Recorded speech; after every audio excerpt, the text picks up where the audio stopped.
CFAX Victoria. An iHeart radio station. If it's happening, It's here. CFAX 1070.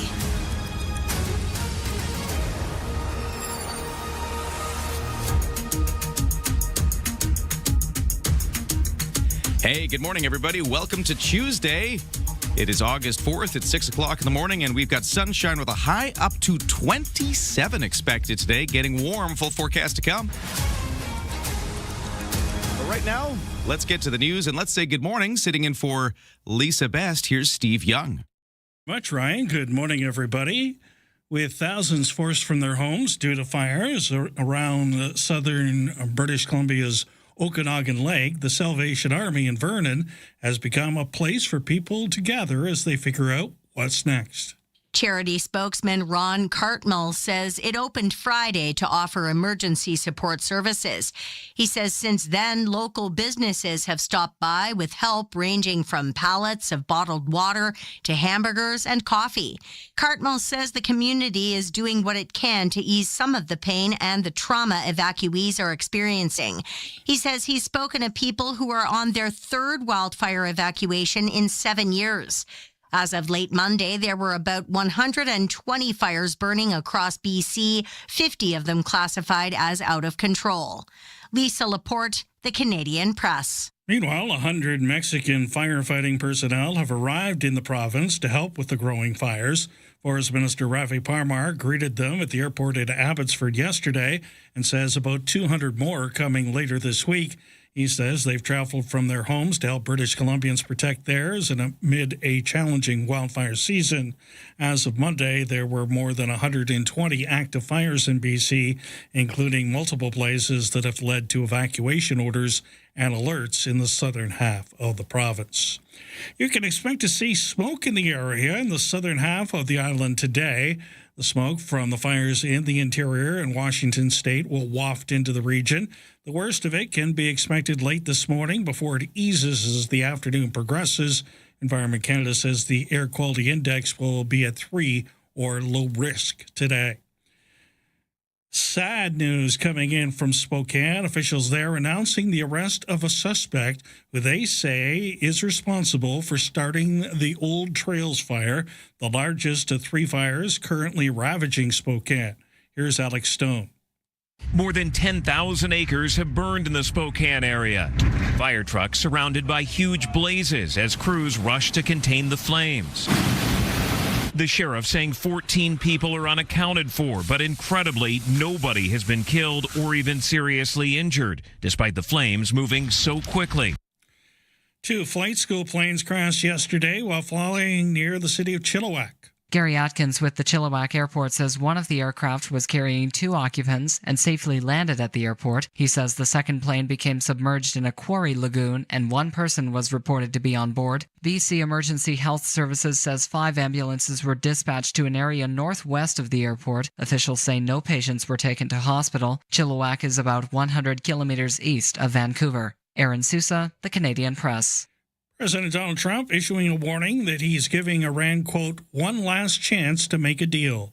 Key to any deal will be the reopening of the Strait of Hormuz, but even this deal being discussed would not take it back to the free passage through the strait that was in place before the war began. For now, Iran, though, saying that they are only talking with Oman and not the U.S. about a deal to reopen that strait. Parliamentarians divided over whether hybrid rules for voting and committee meetings should stay in place on Parliament Hill 6 years after the onset of the COVID-19 pandemic. That's when members of Parliament began voting and attending committee meetings from home. More from reporter Lisa Laporte. Conservative MP Michael Chong told the House of Commons in February he thinks Canada should end hybrid parliament, arguing it's the only national legislature amongst Western liberal democracies to remain in hybrid mode. Liberal MP Corey Hogan replied to say as a father of 3 young children, he's appreciated the flexibility that hybrid sittings have allowed on the unique occasions when it was necessary.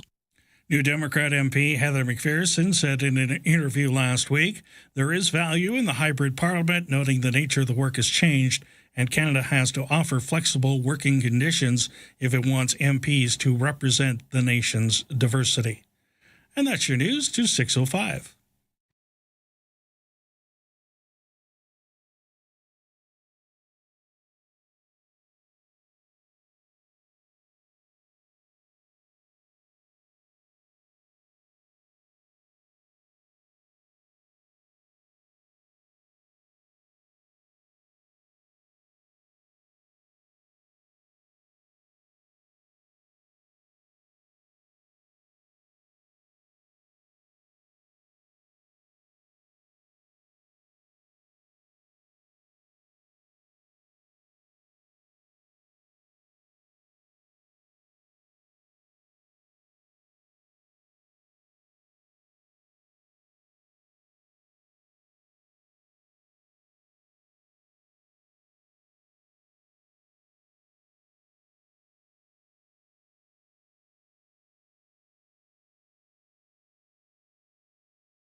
Today's CFAX 1070 News poll: would you start using BC Transit or use it more often if service and routes improved? You can vote now at CFAX1070.com or on the iHeartRadio app. I'm Steve Young. It's happening. It's here on CFAX 1070. It's 6:06. Thank you, Steve, and good morning. Thanks for being here this morning. It's early. It is early. And not only did you have to fill in for me for a couple of weeks recently, now you're here for Lisa. Yeah, my body was just starting to normalize. Thank you, Lisa. Wow, I'm glad Lisa I'm sure gets... she's up, actually. Is she, you think? Is she texting you already? No, she isn't, but I'm guessing she's up. Yeah, your body clock sort of stays with it a little bit, sadly. Absolutely. But, well, what's going on today? We've got a very warm day coming, highs of 27 expected, although right now it's just a fairly reasonable 13 degrees. Full forecast to come. Right now, over to the sports. So much going on. Let's start with the Victoria Shamrocks. They kick off the Senior A Western Lacrosse Association playoffs tonight. The Shamrocks begin with Game 1 against the Nanaimo Timbermen. Tonight's game at the Q Center. It's best of 5 format. A second game Thursday night, 7 o'clock, Frank Crane Arena in Nanaimo after tonight's. Victoria Harbour Cats are getting near the end of their regular season. Actually, you had Harbour Cats action in 2 different places last night. So we had at Royal Athletic Park, Wilson's Group Stadium, the big fan appreciation event and the fireworks and all that stuff happening.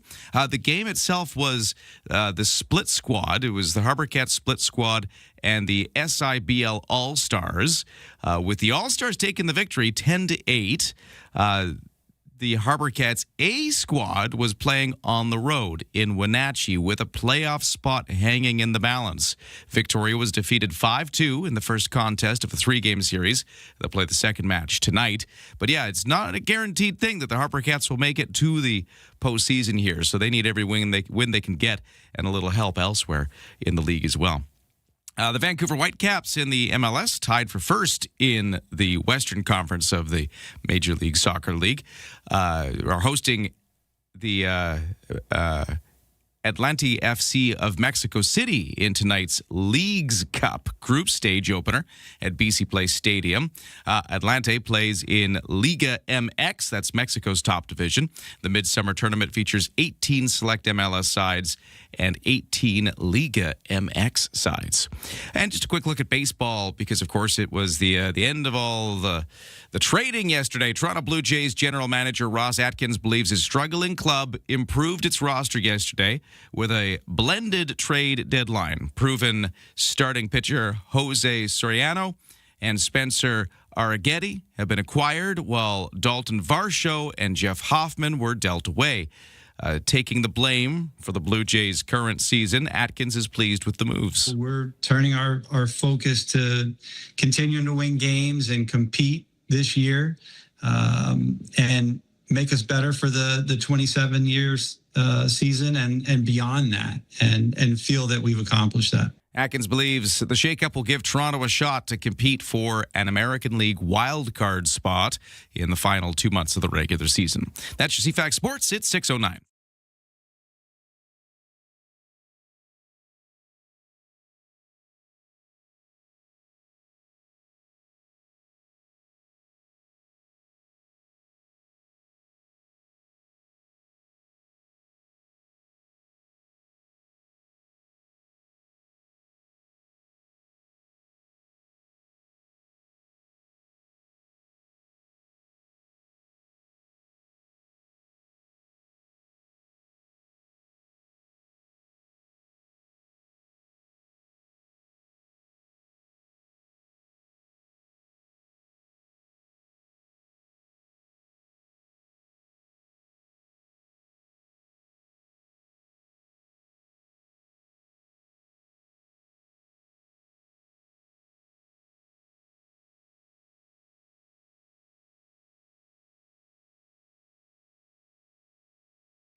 CFAX at 70 traffic and weather. By the way, the whole morning show brought to you by Thrifty Foods. Heading out for a summer road trip? Well, shop at Thrifty Foods and swipe your Scene Plus card to save up to 15 cents per liter at Shell. See you in store for details.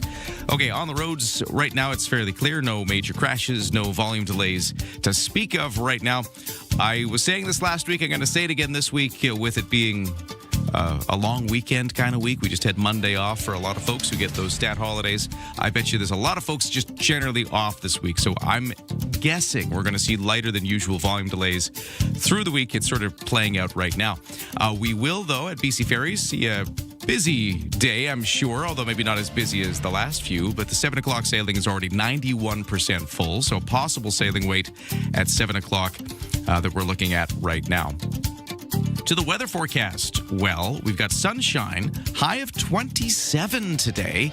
A little cooler by the water, but then humid. So a humidex of 30 degrees. It'll feel like 30 in the humidity inland, but it could feel like 19 degrees if you're right by the windy Juan de Fuca Strait. So we've got very different temperatures depending on where you are today. Clear skies overnight, lows to 13. Tomorrow, the day looks very much the same. Expect that same forecast tomorrow, and more or less for Thursday as well. Friday, it's going to be slightly cooler, highs of 25 degrees. And Saturday and Sunday, same thing, just slightly cooler, but still nothing but sunshine in our forecast for the next few days. The other thing to mention, and Steve mentioned this in the news, is you could have a little bit of smoke in the air today, as with just the weather patterns and conditions, we're now starting to get a little bit of that smoke from the interior moving our way for bits of today is something you could expect. Right now, it's 13 degrees.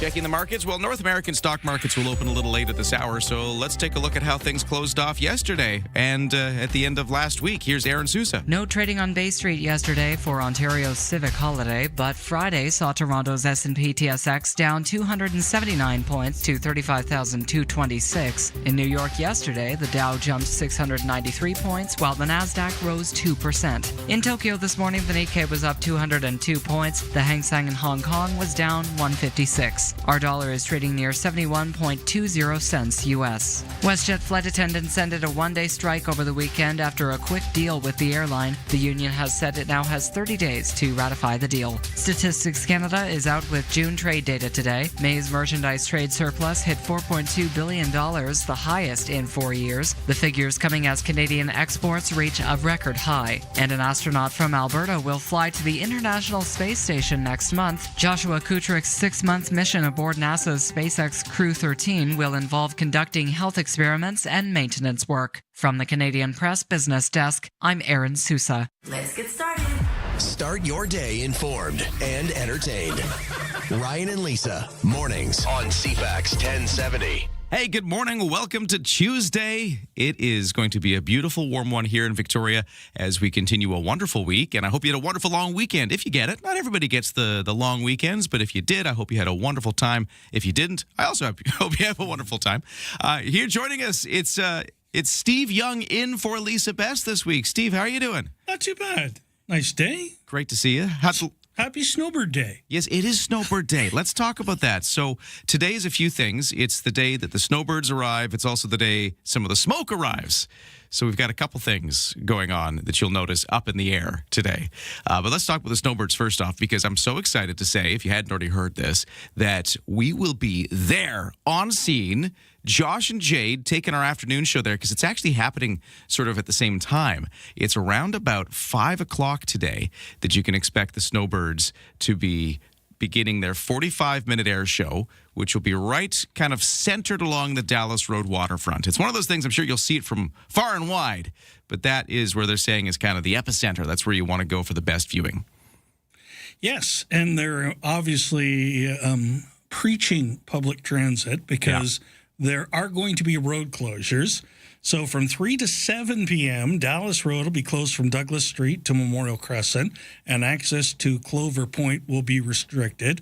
From 4 p.m. on, Cook Street and the side roads north of Dallas Road may close at the discretion of police and traffic control personnel.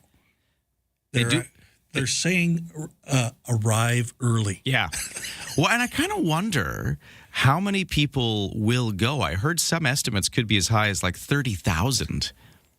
Yes, but it's 45 minutes. It's like the full show. Yeah, they're doing the whole thing. Yes. It's great. And I think there's that extra hype because it's one of the last times for at least the next little while to see them, because as you've heard in the news over the last little while, they're going to kind of retire these current jets. They're going to get some new ones, but they're going to take some time to do that. So it'll be a few years off for the snowbirds. So yeah, I think a little extra incentive for people to get out there to Dallas Road today, or somewhere in the vicinity if you want to see them perform. And I know you like to bike. I do like to bike. Well, there's a free bike valet available at Cook Street and Dallas Road. It starts at 3:30 until all the bikes have been collected afterwards. Right. Well, no, that's a great thing to mention. If you're going to go down, transit, bicycle, walk, getting in there somewhere, some way other than the car, probably advisable. But no, I think it's going to be great. And I love the fact that we're going to be there on scene. I'm going to talk about how that's going to play out, because there's going to be some cool elements on the radio as well that we'll talk about in just a moment. But first, let's get to the headlines with Steve. What's going on? Well, let me tell you, Ryan, it's not yet clear when WestJet will get back to full and normal operations, but flights were slowly getting back in the air yesterday after a one-day strike by the cabin crew. About 4,400 flight attendants walked off the job early Sunday after the two sides couldn't reach a tentative contract agreement in their pay dispute. There is just one short delay with WestJet flights out of Victoria so far today. Two planes from a pair of flight schools crashed midair Monday east of Vancouver over the city of Chilliwack. Gary Atkins with Chilliwack Airport says the aircraft flying two occupants landed safely at the airport. The second went down in a quarry lagoon and became submerged. One person was reported to be on board that aircraft. Authorities over in Washington state say they've arrested a 37-year-old man suspected of intentionally starting one of the devastating fires burning around Spokane. The sheriff's office said Monday night they've arrested the man for arson. He's accused of starting the biggest one, the Old Trails fire, on Saturday. That's your news to 617. Thank you, Steve. We're going to take a look at your traffic and weather in just a few moments. And some more information about what's happening with the snowbirds and how you can catch it right here on CFAX 1070.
Time for CFAX 1070 traffic and weather. And yes, well, we were talking all about the snowbirds coming to town. That's part of our traffic. This isn't a thing right now, but beginning around 3 o'clock this afternoon, they'll start to shut down traffic along Dallas Road from about Douglas to Memorial Crescent. So that stretch and, some of the access sort of around there will be a little limited with everybody jamming in to go see the snowbirds. Also, access to Clover Point will be closed to the public during the air show. So watch out for those closures later today. Right now, though, on the roads at this hour of the morning, things are completely clear. No crashes, no major road work. and no congestion. For BC Ferries, Swartz Bay to Swanson, 7 o'clock sailing is full. It's a one-sail wait. Your next chance is the 8 o'clock from Swartz Bay to Swanson, which is almost 90% full itself. So a busy day at BC Ferries. For the weather forecast, sunny, highs of 27 today, a little cooler by the water, but feeling a little warmer with some humidity.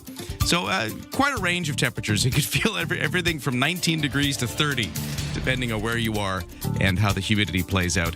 Overnight lows to 13. Tomorrow, it's the same forecast, and then it stays sunny right through the weekend into the weekend, just slowly cooling off a little bit. It's not going to get cold by any means, but by the weekend, Saturday, for instance, a high of 22 compared to our 27 today. Right now for the temperatures, the official temperature at the Victoria International Airport is 13 degrees. If you are by Swan Lake in Saanich, it's 10 degrees right now. It's all here. News, weather, traffic, and community events. Ryan and Lisa, mornings on CFAX 1070. Texter at 71010 says, well, my commuting plan for the Snowbirds is to see them on my scooter. I'm so excited. Well, there you go. You can bike, you can scooter, you can do all the different ways to get around the traffic jam if you got the means. I do love a good scooter, though. So tomorrow, this is really cool. Sorry, not tomorrow. Tonight, for the Snowbird show, Steve, this is really cool. We are going to have Josh and Jade on scene. So they're going to be down there doing their show live from Dallas Road. They're going to be talking to some people in the lead up to this. So if you've got, your phone with you and you got the iHeartRadio app and you can get CFAX on your earbuds, you could be listening to different special guests leading up to the moment. But then, here's the thing, Steve. Once it starts, we're going to be able to tap into their radios. Ooh. Oh. So you can kind of hear along. That's pretty cool. So, just hot tip for everybody. If you got your iHeartRadio app on your phone or your whatever you got down there, get your earbuds in. You can kind of listen along with what's going on up there. I think they're also going to have some speakers set up where Josh and Jade are, so you can kind of hear all that as well. So it's going to be a really cool way to follow along. That is cool. Yeah, I was excited about that. So, and also, if you see Josh and Jade, give them a wave, say hello. It'll be great to go check them out down there. Great that we are on scene for the Snowbirds later this afternoon. So that's my hot tip. The other thing that's in the air, though, I want to talk about the smoke, Steve. You had this in the news. So we are looking at wildfire smoke kind of coming in over the South Island. Kind of later this morning is when we're expecting it. Not really noticing it so much now, but if you start to smell smoke a little later into the morning, that is in the forecast for it to kind of come over. My understanding is it's not going to be too heavy. It's going to stay at a fairly low kind of air quality rating. Yeah, I looked at the smoke forecast, and it's kind of rotating. Yeah. So Vancouver is getting it up now. Right. If you're above Nanaimo on the island, you're in really good shape. Doesn't look like it's going to affect you. Nanaimo's going to get some effect, but the peak of it's sort of 10 to 12. Okay, that's sort of in the morning here? Yeah, okay. It looks like that's going to be the worst of it. Okay. And then we're going to, see it around, not ever to like a really bad air quality rating, though. But I think just noticeable, might smell a little smoky. I guess just with the weather pattern shifting a little bit, we're not necessarily seeing a local Vancouver Island fire cause any of this. It's just all of those fires burning in the interior, whether it be Washington State or the interior of BC. We're just seeing some of it swirl around back at us, which, we haven't had that much so far this year. We've been lucky. In the Victoria area, at least. Yeah, we have been really lucky. I know some years get really bad, so hopefully this doesn't last. Hopefully it kind of blows away again soon. I watched a lot of the coverage from Spokane over the weekend because that's one of the, some of my background is in preparing for emergencies and those kind of things. And then to find out today that the fire that did the most damage in terms of taking away homes was started intentionally beside a highway by a person who has multiple offenses in their criminal history. And I just shake my head because it's just so many people are suffering because of the actions of one person. Yeah, intentionally too. Like accidental human fires are bad enough. Intentional fires, wow. And to do it on a day when the winds were above 50 miles an hour in Spokane, That fire started from a single match, and blew up and took out houses on the west side of the city. And it's just a big swath, and they actually showed you how fast it grew. So just one little action can cause so much damage and so much trauma to so many people.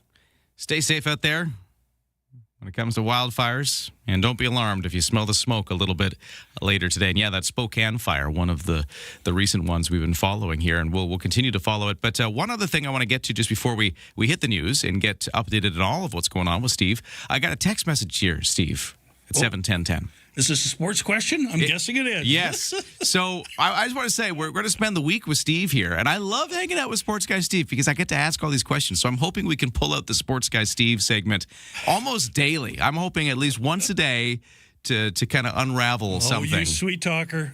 I'm hoping. So this texter is right on the money with something I've been thinking about and I wanted to talk to you about. Texter says, "Good morning, Ryan and Steve. With Steve's knowledge of sports, could you explain what is going on with FIFA right now? I'm not exactly sure what the president was trying to do, but it didn't sound right. Thanks, guys." That's from Chris. This is a wonderful question and a great thing to get into because last week the World Cup had just ended. There was this sense of euphoria. What a wonderful event it was. They pulled off a great World Cup across North America, but then it emerges that Julian Infantino, the president, had this scheme about trying to sell like spin-off stakes of the World Cup that he'd sell to private equity, and all of the different leagues and players that make up FIFA were incensed. There was like an internal revolt. I think he backed off the plan, but that's my really rough understanding of it. Yes. Steve, would you, coming up after the news, sports, and weather here, would you be able to unpack this whole thing for us? I will try, but remember what I said when we started all this about 6 months ago, the lead up? What did I say? I don't remember. Never trust FIFA. Well, words to live by. And here they go. Okay, so what was he trying to do? Why was it so unpopular? If you've been curious as well, Steve's going to help unwind this all for us coming up in a few moments. So thank you, Texter, for spurring that on. I'm really glad that we can get into that. We'll do it in just a moment. But right now, the 6:30 news is next. Traffic, weather, sports, everything else you need to know to start your day coming up. CFAX, Santa's Anonymous. Hey, grown-ups, you know, the ones still kids at heart. Through the Kids Count Children's Grant Program powered by CFAX Santa's Anonymous, local kids are getting help with summer camp fees, food security, and mental wellness support. Where do you see kids needing the most support? Access to healthy, fresh food through the summer. Visit CFAXSantas.com right now and give directly to the cause that matters most to you. Kids Count. Powered by CFAX Santa's Anonymous. To find out how you can help, visit CFAXSantas.com.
CFAX Victoria. An iHeart radio station.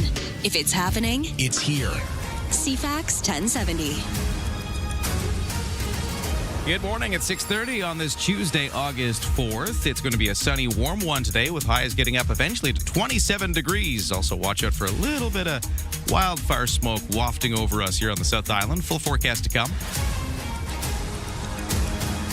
But first, let's get to the news. And sitting in for Lisa Best, here's Steve Young. Thank you very much, Ryan. Good morning, everyone. Some WestJet planes started flying again yesterday afternoon, and more are expected in the air today after a short-lived strike and lockout by the cabin crew. About 4,400 flight attendants walked off the job early Sunday to back contract demands over pay concerns. A tentative deal was reached early Monday, but not before inconveniencing thousands of passengers who had to navigate flight cancellations on a long holiday weekend. Things seem to be largely back to normal for WestJet flights out of Victoria International Airport. There are only 3 active wildfires on Vancouver Island. A small fire was discovered on Sunday east of Duncan near Stony Hill. It's listed as under control. Another small blaze being held. That one began last month west of Campbell River. The Lost Lake fire is the largest at over 6 hectares. It's under control as well west of Campbell River. Province-wide, there are 120 active wildfires with 4 new starts over the last 24 hours. 15 fires were declared out yesterday.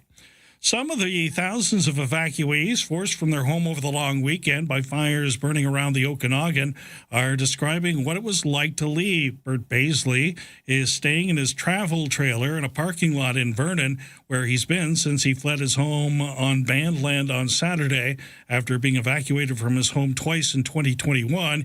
He says he had a better sense of what to expect this time. This one this year was a little bit quicker. The one in 2021 was a couple days where we had time to really figure out what we're doing. This one was, the fire started early in the morning and we're put on evacuation order that night. Baisley says he watched homes burn before he left. After checking cameras on his property, he's hopeful his house has survived the wind whip flames. You can expect to see some smoke in the area in the southern half of the island today. That smoke is from fires in the interior and Washington State. The worst of it can be expected late this morning. It eases a bit as the afternoon progresses. Environment Canada says the air quality index will be at 3 or low risk today. A crash on Sunday in Victoria has gone viral. Fortunately, no one was seriously injured, according to Victoria Police. An ambulance with sirens blaring hit a Hyundai that didn't slow down for the intersection of Bay and Blanchard. The impact sent the car onto its roof.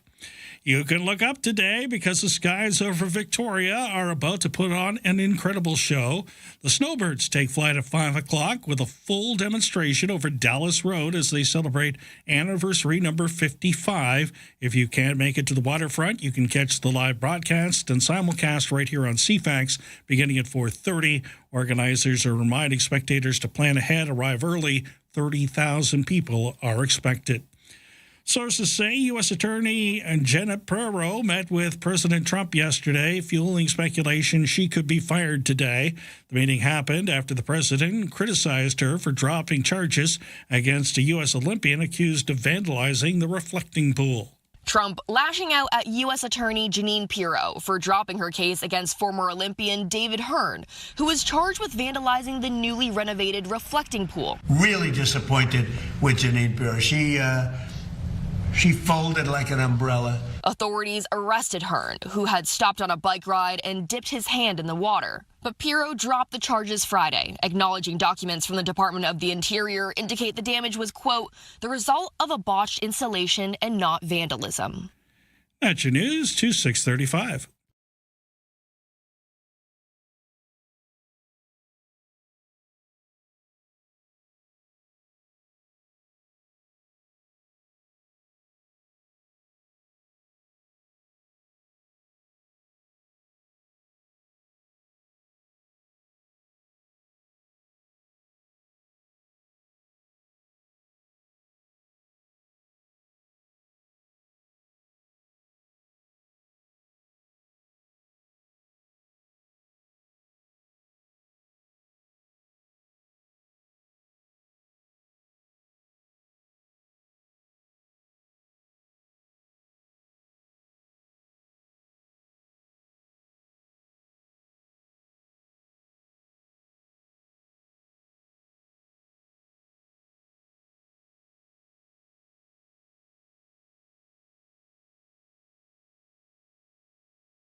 Checking your poll for today.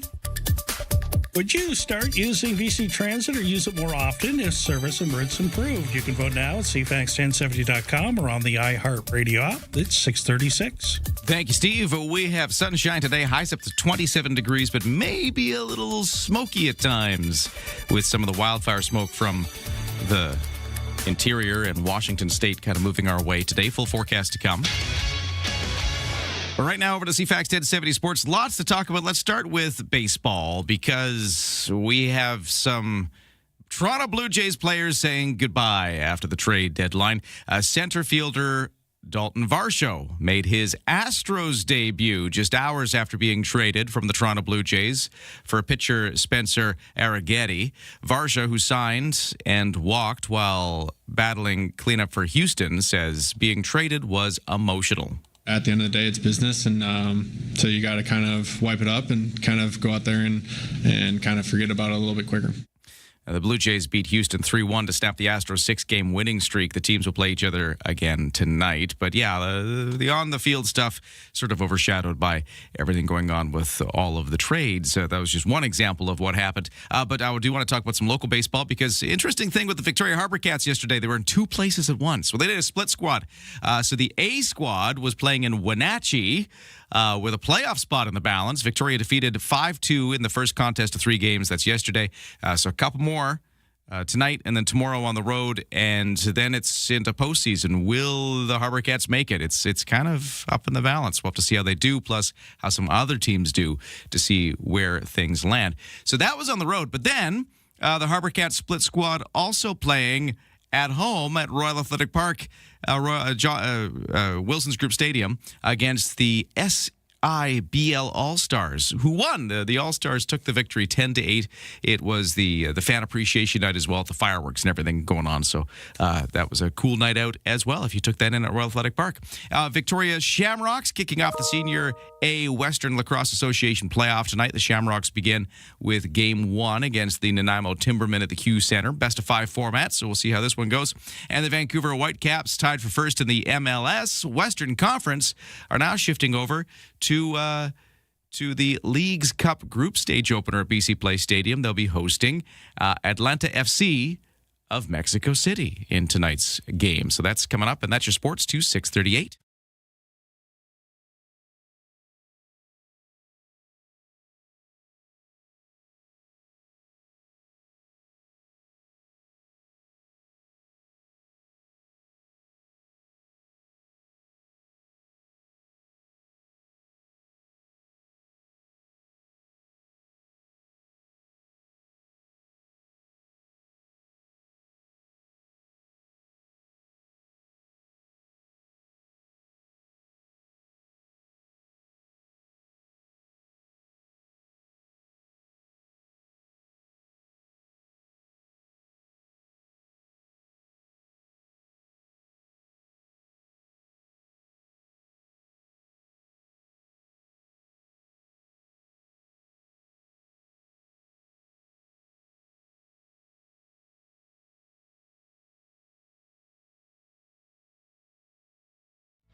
CFAX Morning Show brought to you by Bluebird Cabs. Need a cab? Well, download the new Bluebird Cabs app at Bluebird Cabs Ltd. They're proudly local, Canadian-owned and run since 1946. We are looking at a fairly light commute to start things off here in the Victoria area, although, there's the usual slowdown on the Trans-Canada Highway through the construction zone where they're doing the bus lane widening, so watch out for that. But otherwise, things are looking fairly typical. You can text me at 71010 if you see otherwise. Road closures around Dallas Road won't start until 3. That's for the Snowbird show today.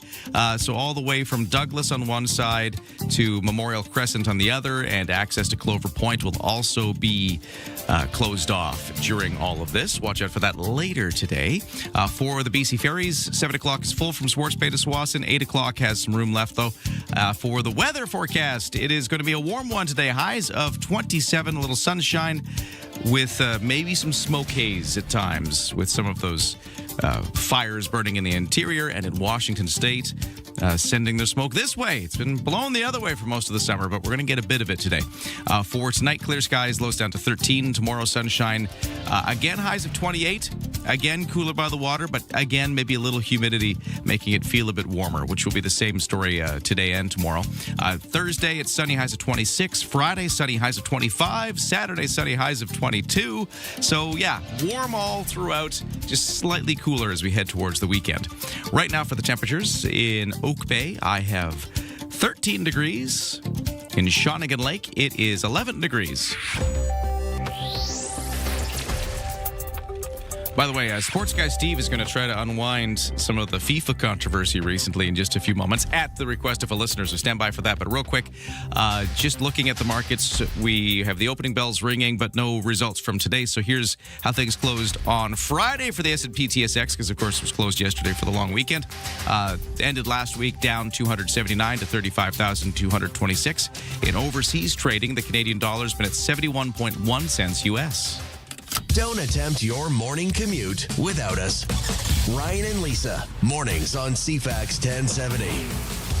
Yeah, I'm really hoping that over the course of this week, as he sits in for Lisa Best, that we'll get to do a bunch of this.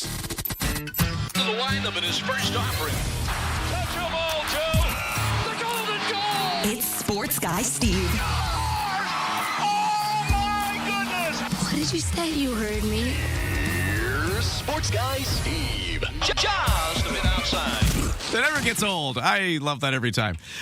Steve, I love that a listener at 71010 is requesting that you unpack all of this controversy with the FIFA stuff and the president. So set the scene for us. What happened? And I know there was a big update over the weekend where I guess whatever was going to happen isn't happening, but take it away. What's going on here? Oh, wait, sorry. I'll turn you on there. There we go. Yeah. So it was a $20 billion proposal that would include the broadcast, sponsorship, and ticketing rights for the World Cup going forward that would be put into a for-profit subsidiary called FIFA Forward Enterprise. And they would sell minority stakes up to 20% to raise $4.2 billion. So the dangle was to each of the 211 countries that participate in the World Cup in soccer that they'd each get $40 million out of this. It just so happened that the fund that was backing this idea was named by Joshua Kushner. Kushner. Now, if you remember another Kushner, Jared, that is a guy who is Donald Trump's son-in-law, was part of the White House administration in Trump version 1 back in the first term.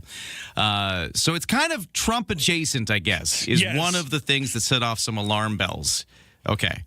So basically, they're selling part of the World Cup is basically what they're trying to do, like the broadcast and the sponsorship and the ticketing rights. Like the other countries and federations are saying, excuse me, what? Yeah, and I don't know the ins and outs, but what was there like a big reason to do this? Like, doesn't the World Cup already make money hand over fist? Like, why did you need to spin this off to a private thing? It seems like there's something going on, and back to never trust FIFA. Okay. So what happened was UEFA, who is the European version, we have CONCACAF for our hemisphere. They have UEFA in Europe, and they said, whoa, because of all the markets, UEFA is a bigger market for the World Cup. More money involved than any of the rest of us. Okay. That's just the way it is. It's like Canada and hockey. Yeah. You got UEFA and soccer. Yeah. So they said no. They were one of the first off the mark to say no. And they didn't just say no. They said that they would not participate. They would pull out, right? Yes. Weren't they threatening that? Exactly. They were saying, if you do this, we're not playing in the World Cup. Yeah. We're going to go it alone. Bye. We'll make our own World Cup. So the other, including CONCACAF, came in and they said no, and everybody kept on saying no. Now, the FIFA president, who you should never trust, Infantino basically said, okay, I got the message. We're not going to do this. Okay. Word is he got that after the private equity firm heard that UEFA wasn't in anymore and said, we're not interested. We're not backing this anymore. Okay. So only at that point did he say, I guess I don't have to do this. Okay. Chances are he's going to get fired. Well, and I also heard about this is because his role is an elected role, right? In a weird way, it's not like the general public votes on it, but there can be candidates to run against him for the role of FIFA president, and now they, at least at the UEFA level, I hear that they're trying to mount a challenger. Yes, and some of the people high up on the FIFA hierarchy have said, I had nothing to do with this. Oh, no. I don't know what he was talking about. I'm resigning. So when you have people fleeing like that, you know you have a problem. Well, text her at 71010. I hope that helped in any way unpack what was happening with the controversy, where things sit now. I still don't quite understand what the whole point of this was, except, like you said, maybe somebody was trying to make some money off in the background in a way that maybe is not quite as transparent to the rest of us. But very interesting stuff. Thank you so much for the update, Steve, on that story, and I'm sure we're not hearing the end of it. What else is going on? Steve's got your headlines at 6:47. Thank you, Ryan. WestJet getting back to flying again after settling that wage dispute with 4,400 flight attendants. Flights began again yesterday afternoon. So far, so good for folks flying in and out of Victoria International Airport today. A tentative deal was reached early Monday, but not before inconveniencing thousands of passengers who had to navigate flight cancellations over the long holiday weekend. The Snowbirds take flight at 5 o'clock today with a full aerial demonstration over Dallas Road as they celebrate their 55th anniversary. Organizers expecting over 30,000 spectators. There will be road closures in the area. Don't forget, you can catch the live broadcast and simulcast here on CFAX at 1070 beginning at 4:30 with Josh and Jade. A cargo ship reports it's been hit by a projectile off the coast of Oman in the Strait of Hormuz, while the U.S. and Iran are making opposing claims about whether they're holding talks again. The Houthi rebels say they've fired a drone towards Saudi Arabia. And authorities say they've arrested a 37-year-old man suspected of intentionally starting one of the devastating wildfires burning around Spokane. The Spokane County Sheriff's Office said Monday they've arrested a man on suspicion of arson. And that's your news headlines to 6:48. Steve, are you using AI tools at all for anything in your life? Absolutely. Yeah? Like, what kind of stuff do you use? Like, here's my example. I was cooking yesterday. I love to cook. And I just returned from Europe a couple weeks ago, and I was really enjoying treats and desserts made with what they called Italian pastry cream, or crema. So I was like, I want to try to make that because I never tried to make it before. It's kind of like a custard. Well, look at you go. Yeah, and I was trying to make it. It wasn't working to start. So I used AI to be like, okay, I'm making this. Here's what's wrong. What can I do to fix it? And it helped me, and it gave me a bunch of suggestions, explained some of the science behind some of the reactions going on, and I was able to fix my problem, and it ended up being great. It wasn't setting properly. It wasn't thickening properly. Turns out I hadn't brought it to a boil and let it stay at a boil for long enough. But anyways, I was kind of amazed at how well this worked and how it was able to diagnose my problem and actually give me a solution. However, people are using this tool more and more, not just in their hobbies and off to the side, but at the work site. Sometimes, though, it might not give you the right answer and help out. Could AI be getting some people into trouble? How to safely do this? We're going to be talking to WorkSafe BC coming up next because they got a few suggestions, including the slogan, "Before you ask a bot, ask your boss." Let's talk about that. I like that. It's a good slogan. Let's talk about that with WorkSafe BC next. This summer, 3 of Vancouver Island's biggest voices are coming together to make a real difference. Get your tickets now for the Kids Count Mega Summer 50/50. Brought to you by 107.3 Virgin Radio, CFAX 1070, and CTV. In support of CFAX Santa's Anonymous all-new Kids Count program, supporting children beyond Christmas. The Mega Summer 50/50. Your chance to win big while giving back. Buy your tickets today at CFAX1070.com. Gaming event license 174660.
CFAX 870 traffic and weather. It's 6:52, which means it's almost 7 o'clock, and that is when they will begin some Fortis BC gas main construction work on the Langford Parkway. This is near Langford Lake Road. The work begins at 7. It's going to last until 7, and it's going to be happening at the same time frame every day this week. So again, gas main work, Fortis BC along Langford Parkway, near Langford Lake Road. That's what you can expect. For the rest of the commute, it's looking pretty typical right now. For the BC ferries, it's looking like a one-sail wait at 7. Still some room left on the 8, but it's a possible sailing rate, I'm going to say, at 8 because it's pretty full. And for the weather forecast, warm today, highs of 27, a humidex of 30, so feeling even warmer and some humidity, but it could be cooler by the windy Wandafuka Strait. We'll see a little smoke haze as well getting into the air a little later this morning. Right now, it is 13 degrees. Thanks for starting your day with us. Ryan and Lisa, mornings on CFAX 1070. AI becoming an increasingly handy tool, but BC's premier even says, he wants to use it to help him fix a toilet. So people can use this for all sorts of things. But when it comes to the work sites, the folks at WorkSafe BC have a few things they'd like you to think about before you use too much AI to help you get through some things that maybe isn't so helpful. Joining us right now, WorkSafe BC Field Prevention Manager Sandeep Mangat is on the line. Sir, how you doing? Doing good, thank you. I guess, this is a whole new world we got to figure out is, how do we integrate AI into all kinds of facets in life, including, on the work site? Absolutely. So AI is a growing trend, and we do realize that especially the younger generation, the Gen Zs and the millennial workers, they're increasingly using AI in their day-to-day work. So yes, it is a concern. Now, what kind of concerns are there? Because I know it's, on one hand, there's probably some benefits to this because it can pretty quickly help you out of a lot of, problems. But, what kind of concerns come with that? Yeah, so it's a good source of information, no denying that. It does evaluate a lot of perspectives. But the concern for us is it doesn't know your work site. So if you're at a work site, you're a new worker, it does not know your equipment, it does not know the particular task or chore that you're doing, as well as not knowing the level of experience that a worker has. So it can't really assess workplace hazards or account for, those little nuances or site-specific conditions. So that's why it's very important that you don't just specifically rely on AI, but get a sum total of getting some information from there, but then asking the supervisor or your employer about the task. I enjoy the slogan, before you ask a bot, ask your boss. It's pretty good. That's right, yeah. So we wanted it to be catchy, something where the young workers like it, and we're trying to do a social media campaign around that. So just the direct message, ask your supervisor, ask your employer. Don't completely rely on an AI bot. Now, I don't know if you have any of these things off the top of your head, but do you have any examples of anybody getting into trouble with this? Like, has this actually come across your desk, like a WorkSafe BC claim because somebody got hurt because they were using AI in a way that got them in trouble? It does. It did happen. Like in construction, for example, when you're trying to choose a ladder. So AI will tell you how to set up a ladder and pick up a ladder, but it won't get into the specifics of what ladder can you use, what grade, what classification of the ladder. Is it the right ladder for the task? So when you just use AI, and we've seen that happen in construction, they'll grab a ladder, or they're young, they're enthusiastic, they want to do the right thing, but it might be a wrong choice of the ladder. So those little things are things that a supervisor or an employer can tell you because they know specifics about the risks and how to mitigate and control those risks. Do you ever find, like, sometimes you might be new and you're just starting out on a job site and maybe you're embarrassed about asking about some things and, hey, you got this instead. I can just ask my phone now with a chatbot on it to help me through this problem instead of, revealing my ignorance about something or looking like I don't know what I'm doing. Do you ever encounter that kind of situation with some new workers? Yeah, we find that young workers, they want to do a good job, right? And so they may worry about asking questions or, they might worry about making mistakes. So they generally will rely on some other sources. So it is a concern because we do want the employers to cultivate a culture where an employer can freely be available for the workers, and the workers can freely ask questions. If something doesn't feel right, it potentially or probably is not right. So if that worker pauses to see why does it feel unsafe, am I not knowing this, or maybe they don't have that specific training or orientation for that particular task.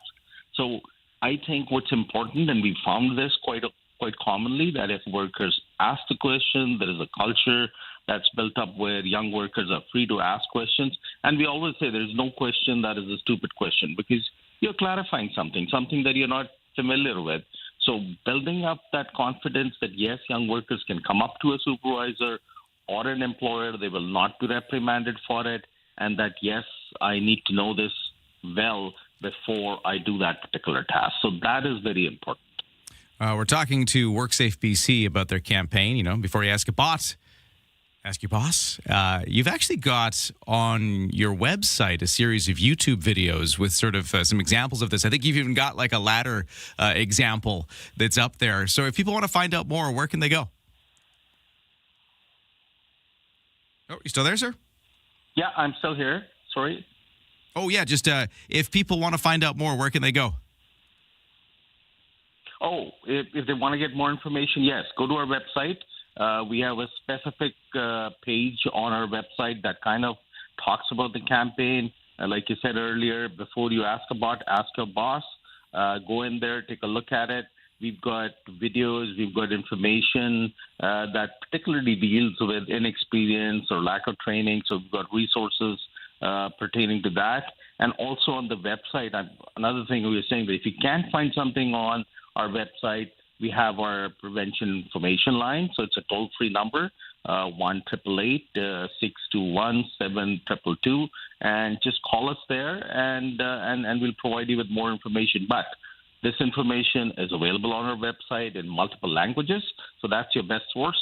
And go and get more information, better informed before you get onto the job. Sandeep Maggot with WorkSafe BC. Thank you so much for joining us today.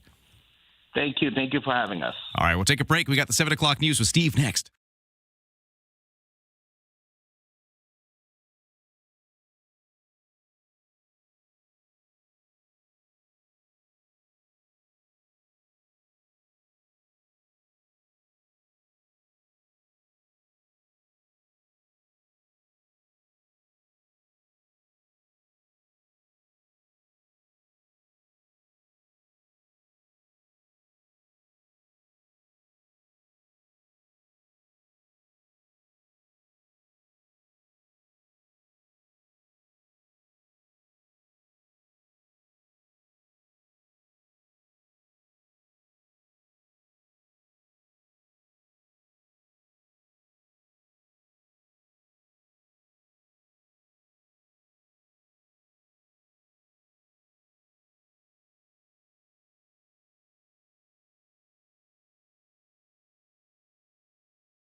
CFAX Victoria. An iHeartRadio station. If it's happening, It's here. CFAX 1070. Good morning, 7:02 on Tuesday, August 4th. It's going to be warm and sunny, but maybe a little bit of smoke haze in the mix as well. Full forecast to come right now. The news begins, and here is Steve Young. Thank you very much, Ryan. Good morning, everyone. Some of the thousands of evacuees forced from their homes this weekend by fires burning around Okanagan Lake are describing what it was like to leave. Atlin Becker remembers the hill's glowing orange around her as her truck edged north to safety on Saturday. Gord Ross says he watched flames spread on Friday from his home near the lake and heard propane tanks on nearby properties explode before they were ordered evacuated.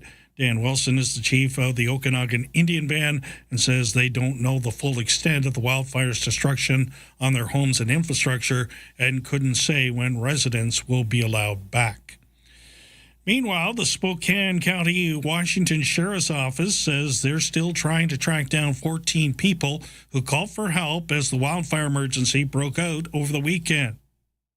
An estimated 290 people who needed help evacuating or were looking for someone who may have been missing called 911 when the fires exploded, with the sheriff's office being able to clear most of those up with the exception of 14. Spokane County Sheriff John Knowles says he would not consider this as 14 officially missing people, with the cell service in affected areas questionable right now. The sheriff's office has not yet received any reports of fatalities. The fires have destroyed around 700 buildings and forced nearly 65,000 people from their homes. I'm Monica Nelson.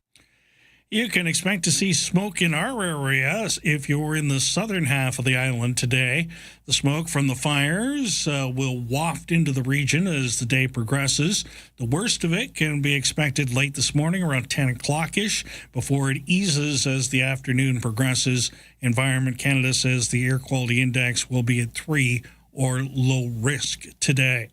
Meanwhile, the WHO is warning folks of the health risks associated with wildfire smoke and offering tips to those impacted. The smoke is made up of a mixture of gases and very small particles released when trees and vegetation burn. People exposed to wildfire smoke can experience coughing, eye and throat irritation, and headaches, with the smoke possibly leading to respiratory issues and making asthma worse. WHO officials say if you can smell the smoke, then it's present, and steps should be taken to reduce exposure. The organization recommends staying indoors, don't use fans or air conditioners that draw air from outside, and wear an N95 mask if outside. I'm Monica Nelson. Speaking of outside, the snowbirds will be outside on our front window today. The snowbirds take flight at 5 o'clock with a full aerial demonstration over Dallas Road as they celebrate their 55th anniversary. This year's performance is especially significant. It's expected to be the last time the snowbirds perform over Vancouver Island with their iconic CT-114 Tudor aircraft, making it a historic farewell. If you can't make it to the waterfront, you can catch the live broadcast and simulcast right here on CFAX 1070 with Josh and Jade beginning at 4:30. Josh will be on with us at 8:15 to tell us about that broadcast. Organizers are reminding spectators to plan ahead and arrive early. 30,000 people are expected.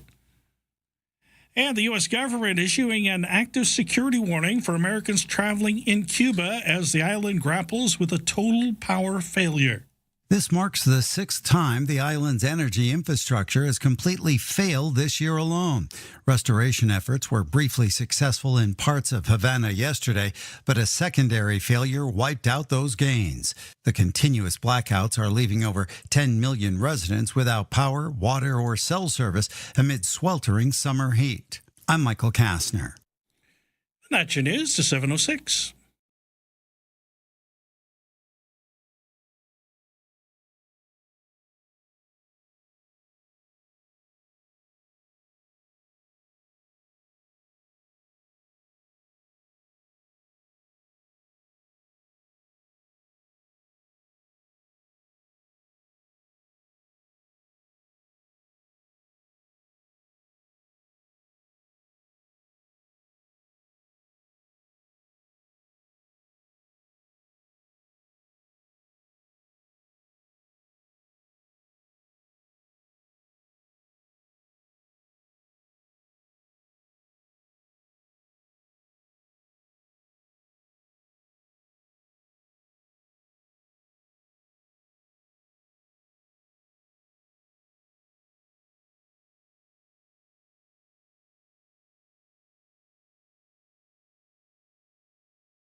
And your CFAX 1070 news poll. Would you start using BC Transit or use it more often as service and routes approved?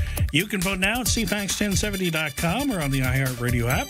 Note to viewers on CTV Vancouver Island, yes, we're having a little issue with the ticker, as it is not refreshing with all the stuff that Steve put into it. Oh, no. So there's 20 stories there, but you're only seeing about 7 of them. So we'll try to get to the bottom of that, and that's what I'm going to go work on next. It's ticker trouble. Oh, no. If I had the lifeline thing that you have in the arenas, just to give it a good pop, it might help.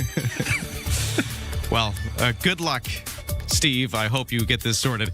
Hey, we've got a beautiful day today, although there might be a bit of smoke haze in the warm air. We'll get you a full forecast in a moment. And I got to tell you something exciting. We are going to be giving away tickets to see one of Canada's big rock bands. I'll tell you which one and when you can win the tickets and how you can win the tickets coming up in just a moment. But first, let's get to the sports.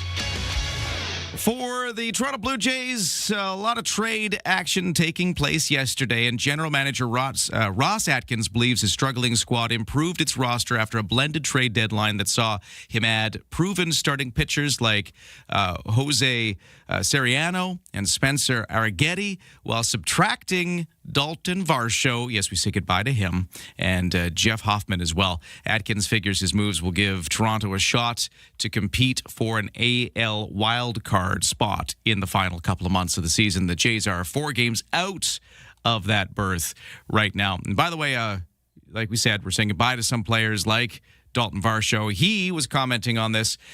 He made his Astros debut last night, just hours after he was traded. Varsho says he's got a lot of memories and emotions flooded in after learning of the trade. Just the friendships that you kind of create over there and the experience you kind of lived with those guys of last year with the World Series and all the things you kind of grinded together. And not only was it you playing with the Astros, he was playing against the Jays. He singled and walked while batting cleanup in Houston's 3-1 loss to Toronto.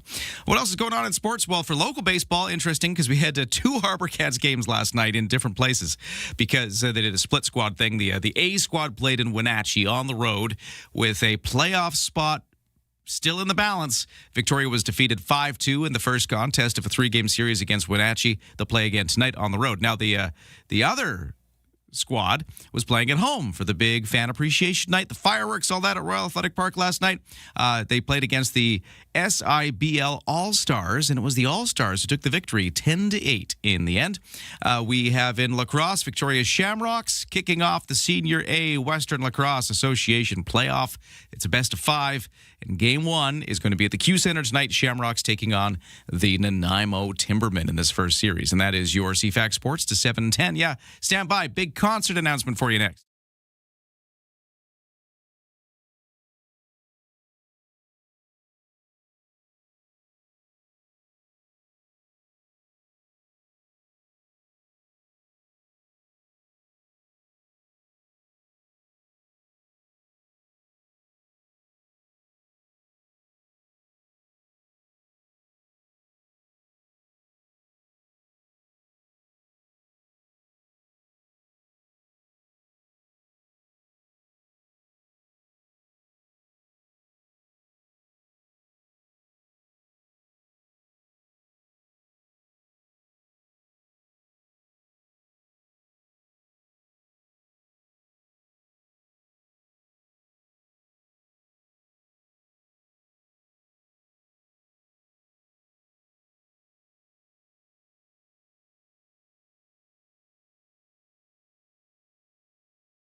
CFAX 1070 traffic and weather at 7:11. This won't be until later, but do watch out because road closures will happen along Dallas between Memorial Crescent on one side and Douglas Street on the other side, starting around 3 this afternoon. That is because, of course, the Snowbirds will be doing their big full 45-minute performance just off the coast there, right off of Dallas Road. That'll be at the center of it. People are invited to come down and check it out, but do watch out for road closures and a lot of congestion in the area for the afternoon. For this morning, just starting up a few moments ago, some Fortis BC work, Langford Parkway.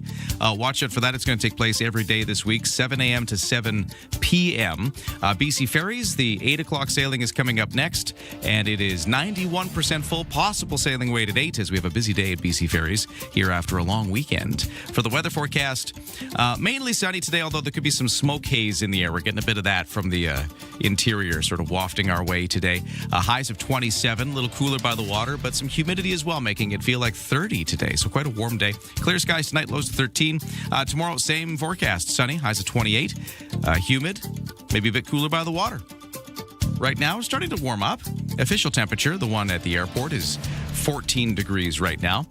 In downtown Victoria, in the Inner Harbor, it is 14.2. Getting our first look at the markets, S&P TSX in Toronto starting the day up for 388 points to 35,614. The Dow is up 494 to 53,672. NASDAQ up 328 to 26,217, and the Canadian dollar at 71.1 cents US, which is technically down. It's pretty much where it was yesterday, but down a fraction of a cent. In the kitchen, in the car, and at the office. Ryan and Lisa, mornings on CFAX 1070. Take us with you. Listen live on the free iHeartRadio app. Oh, I'm really excited about this, Steve. So we've got a concert giveaway coming up just after the 8 o'clock news, sports, and weather. What are we giving away? So we are going to be giving away tickets to see this band, Rush. Rush, they're doing their the big tour. Doing the Canadian thing. I'll let that play for a second. Anyway, Rush is beginning their 50-something tour. And it's going to be coming to Rogers Arena in Vancouver on December 15th and 17th. So this is coming up, you got a few months, but the tickets are going on sale soon. And CFAX 1070 wants to send you... we got a pair of tickets to give away every day this week to the December 15th show. So that specific one there. And here's how we're going to do it. We're going to play a little game just after the 8 o'clock news, Steve, that we're going to call Rushing Through a Rush Song. What does that mean? What does that mean? Well, I'm going to tell you. We're gonna speed up a Rush song. Yeah, a little chipmunky. And if you can correctly identify the sped up song, you'll get the tickets. Wow. So get ready to, don't call now, but after 8 o'clock, give us a call. If you're the lucky caller who gets through and you can identify the sped up Rush song, you'll get the tickets. If not, we'll move on to the next caller. We're ruthless that way. But that's coming up. I'm so excited we got Rush tickets. This is great.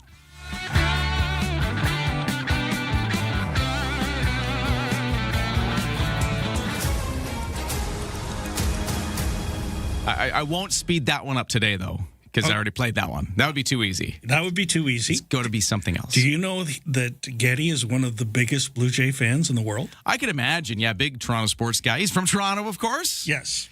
I wonder how he felt about all the trades yesterday. There was a lot. There was a lot going on. Yeah. Retooling and getting rid of contracts at the same time. Interesting approach. Yeah. And headlines today, not yet clear when WestJet will get back to full and normal operations, but flights were slowly getting in the air Monday after a one-day strike by the cabin crew.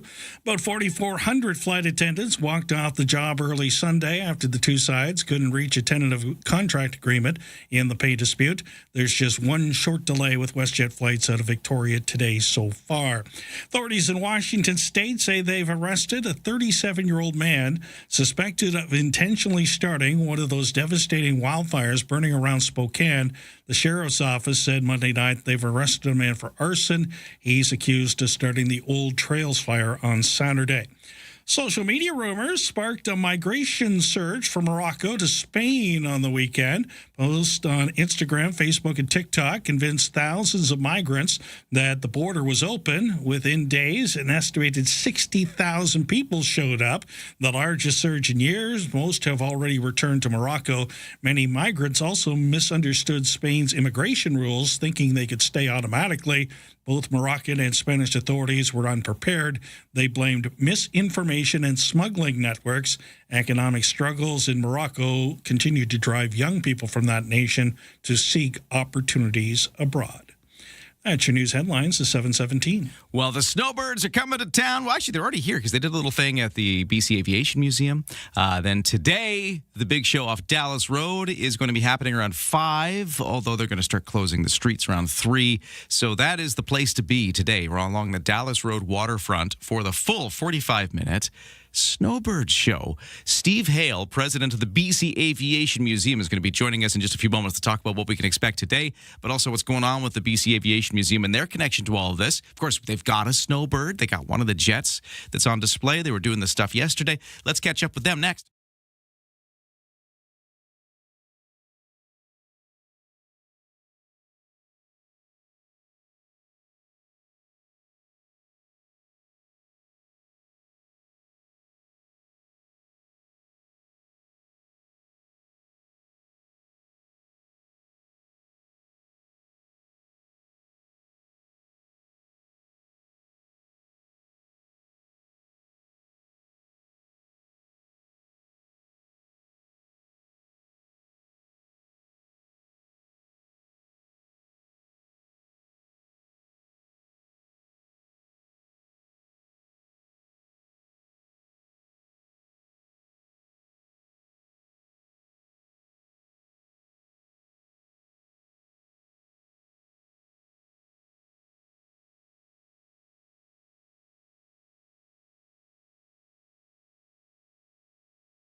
Right now at Borden Mercantile, oven-baked dog and cat food is on sale. Buy one, get one free on canned food and treats. Borden Mercantile on Borden Street near Quadra and Mackenzie.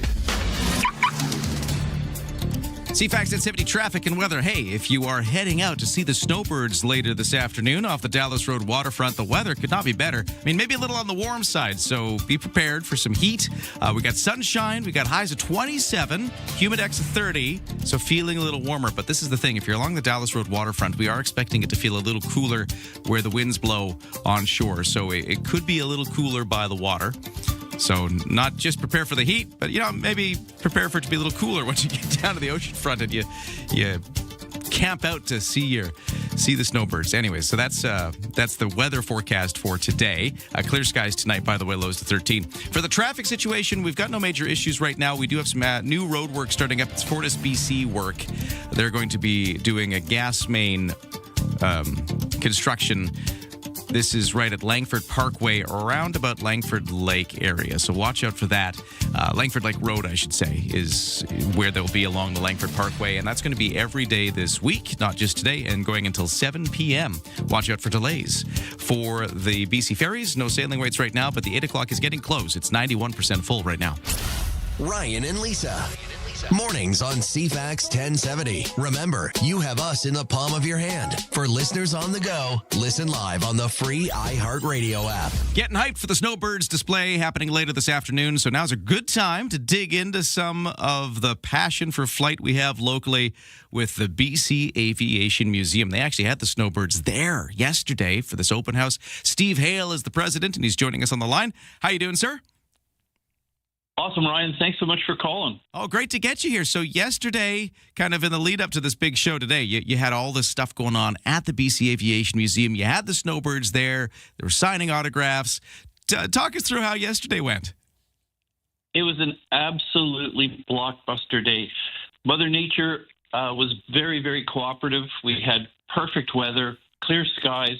The snowbirds came by at noon, just shortly after noon, and did a flyover, very low, very close and personal. We could see their faces in the cockpit, and they just stirred up the crowd like crazy.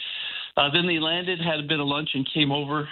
And I'm not kidding. We had a lineup for autographs. It was about half a kilometer long. Wow.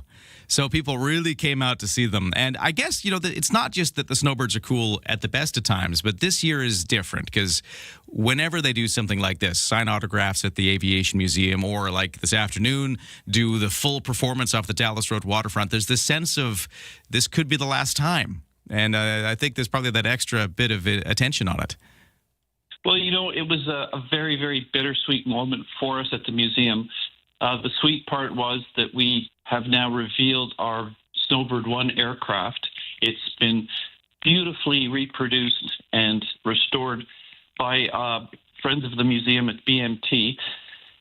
It really, really looks amazing. And that's the leads me to the bitter part, which is this is the last time we're going to see the Snowbirds, certainly in this current format. Yeah, because I think everybody knows the story now, but the old Tudor jets are going to get retired. There's going to be a bit of a gap while we wait for the replacement planes. So while the Snowbirds are supposed to come back in a few years, it's going to be a few years. So I guess it's just that extra, that extra emphasis on people to get out and see all of this right now, because it could be the last time. Yeah, yesterday when we were doing our dedication ceremony for the new aircraft, all the Snowbirds were sitting there. And it was just sort of a very emotional moment for me to see these guys who have worked so hard, who have represented our country in an unfathomable way. They've just been unbelievable with their support for the country, waving the flag everywhere, and now they're out of a job. Yeah. Did you get a sense, because they were there, you had a lot of the pilots there yesterday, like how are they feeling? I mean, I guess they're going to be putting on the brave face and the professional face for everybody. But you get a sense of how they're feeling about this? Yeah, I can tell in between words that there's a little bit of disappointment. I really feel that they've been let down, but I think even more so they feel the same sort of thing. They of course are putting on brave faces. They're professionals. They're not going to speak out against the decisions that have been made above them. But I could tell that they were feeling it for sure. Yeah. Now, we'll talk more about the performance today in a moment, but just back to yesterday. So the other thing, not only did you have the Snowbirds there, but like you said, you've got this Tudor jet on display. One of the Snowbird aircraft is there. It's on display now. Talk us through how that's looking. This is amazing. We have an airplane that's been restored to what it would look like in 1971, which is the very first year of the Snowbirds. And this is the actual very first Snowbird aircraft. This aircraft, tail number 175, was the lead aircraft when the Snowbirds were conceived. It gets a little bit more geeky here, but... hey, we're here for it. It's not only is it the way it was in 1971, it represents 1973 entirely, because it's the only year that it had the special logo on the tail was 1973. 1974, they changed the whole paint scheme to what you're seeing today. So it's a very, very unique look, and something that we're hoping our children, grandchildren, great-grandchildren will be able to come and see at the museum. I do think these are just cool planes as well, because they were made in Canada.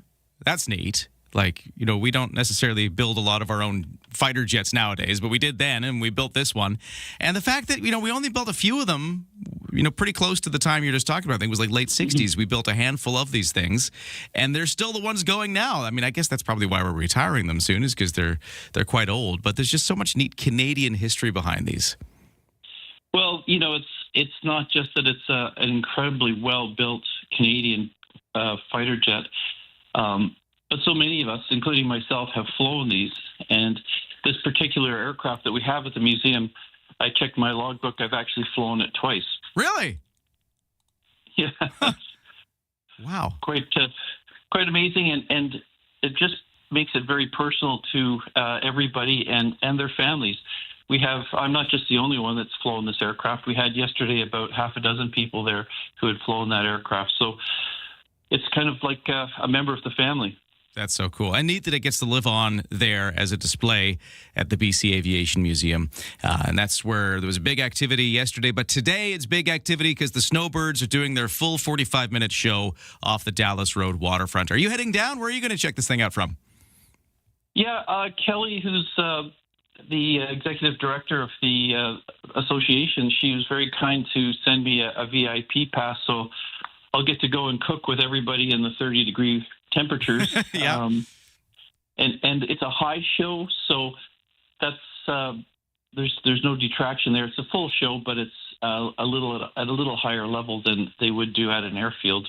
The problem being, of course, visibility. You need to be seen, and so pushing it up a little bit won't detract from anything. It's going to be blockbuster. It's going to be fabulous, and you know what? It's history now. We kept mentioning this yesterday at the museum. We're not just witnessing a performance by the Snowbirds, we're witnessing actual history. Well, check it out today. It is going to be off the Dallas Road waterfront at CFAX 1070. We'll be broadcasting live from the scene. Josh and Jade will be there. If you tune in to their show, not only are they going to be doing interviews leading up to the performance, we're going to be tapping into the radios and putting some of that on the radio as well. So a great way to sort of watch it, but also listen with the radio as an accompaniment. I think that's going to be a cool thing to do. Well, hey, but in the meantime, thank you so much for talking to us. Steve Hale is president of the BC Aviation Museum. Good luck with the show today. Great. Thanks, Ryan. Pleasure as always. All right, we got the 7:30 news coming up next on CFAX 1070. Developing political story, a big doozy. Vashi Capellos. What started as a dull day is anything but. The top newsmakers. Your go-to political debrief. Daily. What is really going on? The breaking news. Just moments ago. And the entertaining analysis and debate to follow. I don't think you can sugarcoat it. It's an issue. It's not true, guys. Yeah. Vashi Capellos. There is a greater plan here. Vashi Capellos. Weekdays, 9 a.m. to 11. Bigger picture politically, which is on CFAX 1070.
CFAX Victoria. An iHeart radio station.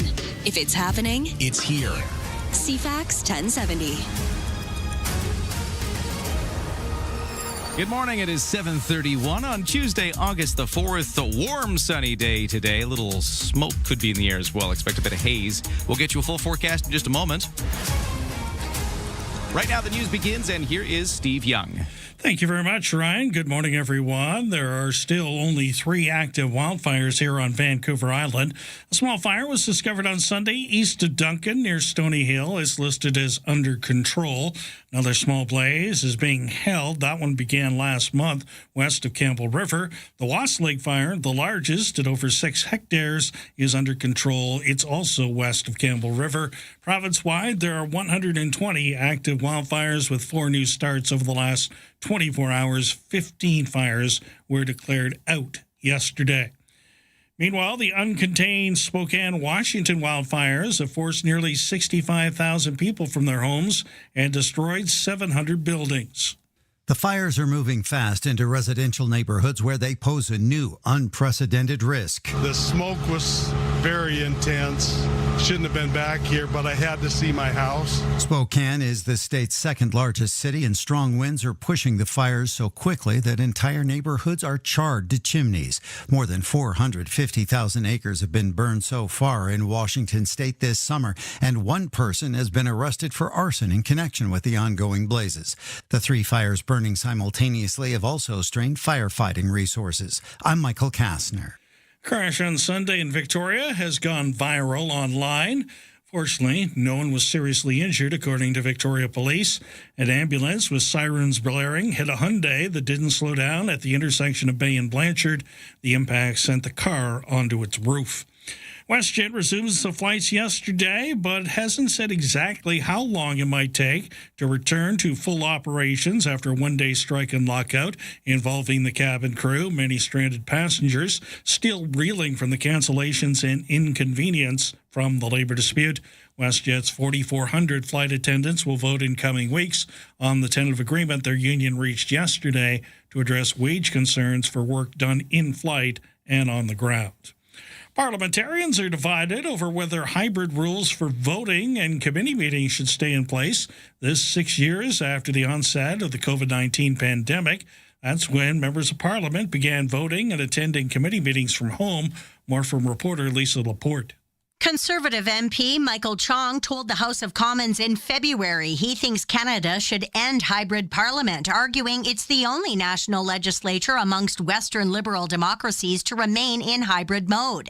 Liberal MP Corey Hogan replied to say, as a father of 3 young children, he's appreciated the flexibility that hybrid sittings have allowed on the unique occasions when it was necessary.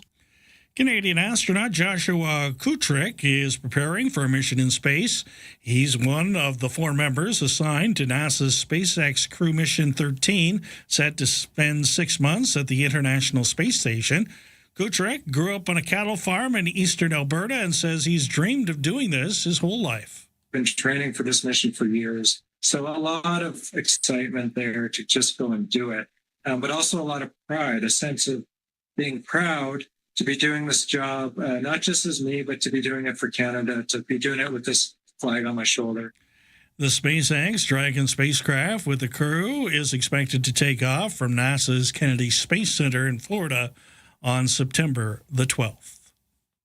And that's your news to 7:35.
Today's CFAX 1070 news poll: would you start using BC Transit or use it more often? Is service and routes improved? We had 3 options.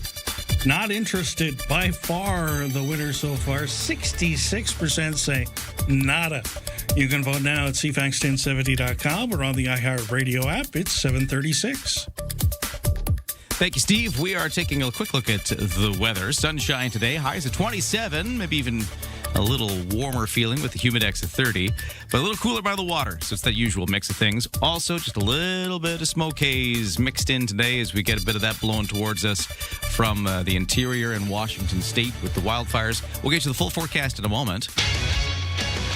Right now, over to the sports. Hey, it's the beginning of the playoffs for the Victoria Shamrocks. They kick off the Senior A Western Lacrosse Association playoffs tonight. It's a best-of-5 format for this opening round. It's the Shamrocks versus the Nanaimo Timbermans. We got this island rivalry going on.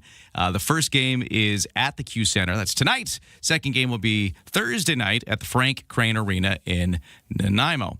For baseball, the Victoria Harbor Cats were in two places at once yesterday. They did a split squad.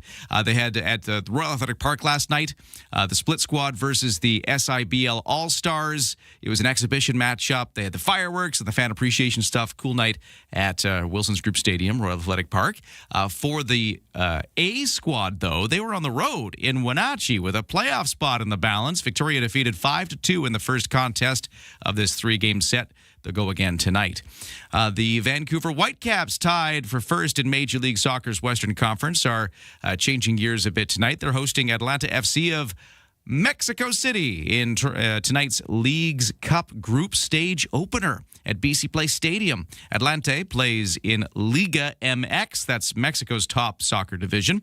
The Midsummer Tournament features 18 select MLS sides and all 18 Liga MX sides. So big Whitecap soccer going on for today. And the Blue Jays continue their series in Houston tonight after a 3-1 win over the Astros. But tonight's play on the field, last night's play on the field, a little overshadowed by all the trade stuff. We, of course, saw Dalton Varsho dealt to the Astros yesterday. It was just hours after he got traded. He was facing his former team, and that's going to be a feature again today. That's your CFAX Sports at 7:38.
CFAX Morning Show brought to you by Coastal Heat Pumps. For a comfortable home no matter the season, big savings on your heating bill. Talk to Coastal Heat Pumps.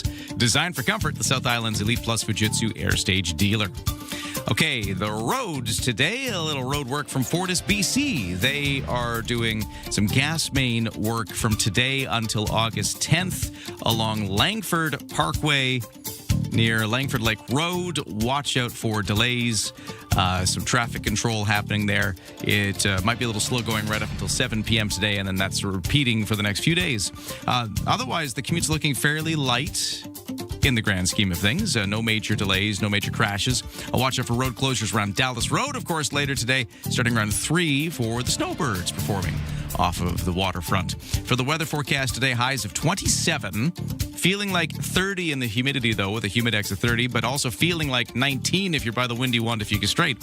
So what does that mean if you're going out to see the Snowbirds tonight? Well, if you're right by the coastline, it could feel cool at times with the wind blowing, but do expect a warm, hot day with a little bit of wildfire smoke entering into the forecast too. A bit of haze out there. It's not expected to be a kind of like a really low air quality, like slightly worse air quality than usual, but it's not expected to be too bad, but it might be noticeable, a little smoky smelling, a little hazy out there today. Clear skies tonight, lows to 13, sunshine tomorrow, highs of 28 again, and Humidex also making it feel warmer again, so tomorrow feels very much like today. For the rest of the week, it stays sunny, but as we get towards the weekend, just cooling off ever so slightly. Saturday, more like a high of 22 compared to today's temperatures close to 30. On the markets, S&P TSX making some gains to kick off the day. In fact, there's gains across the board. In Toronto, it's up 479 to 35,706. The Dow is up 652 to 53,830. NASDAQ is up 385 to 26,298. Canadian dollar at 71.1 cents US, which is basically where it was yesterday. Technically down a fraction of a cent.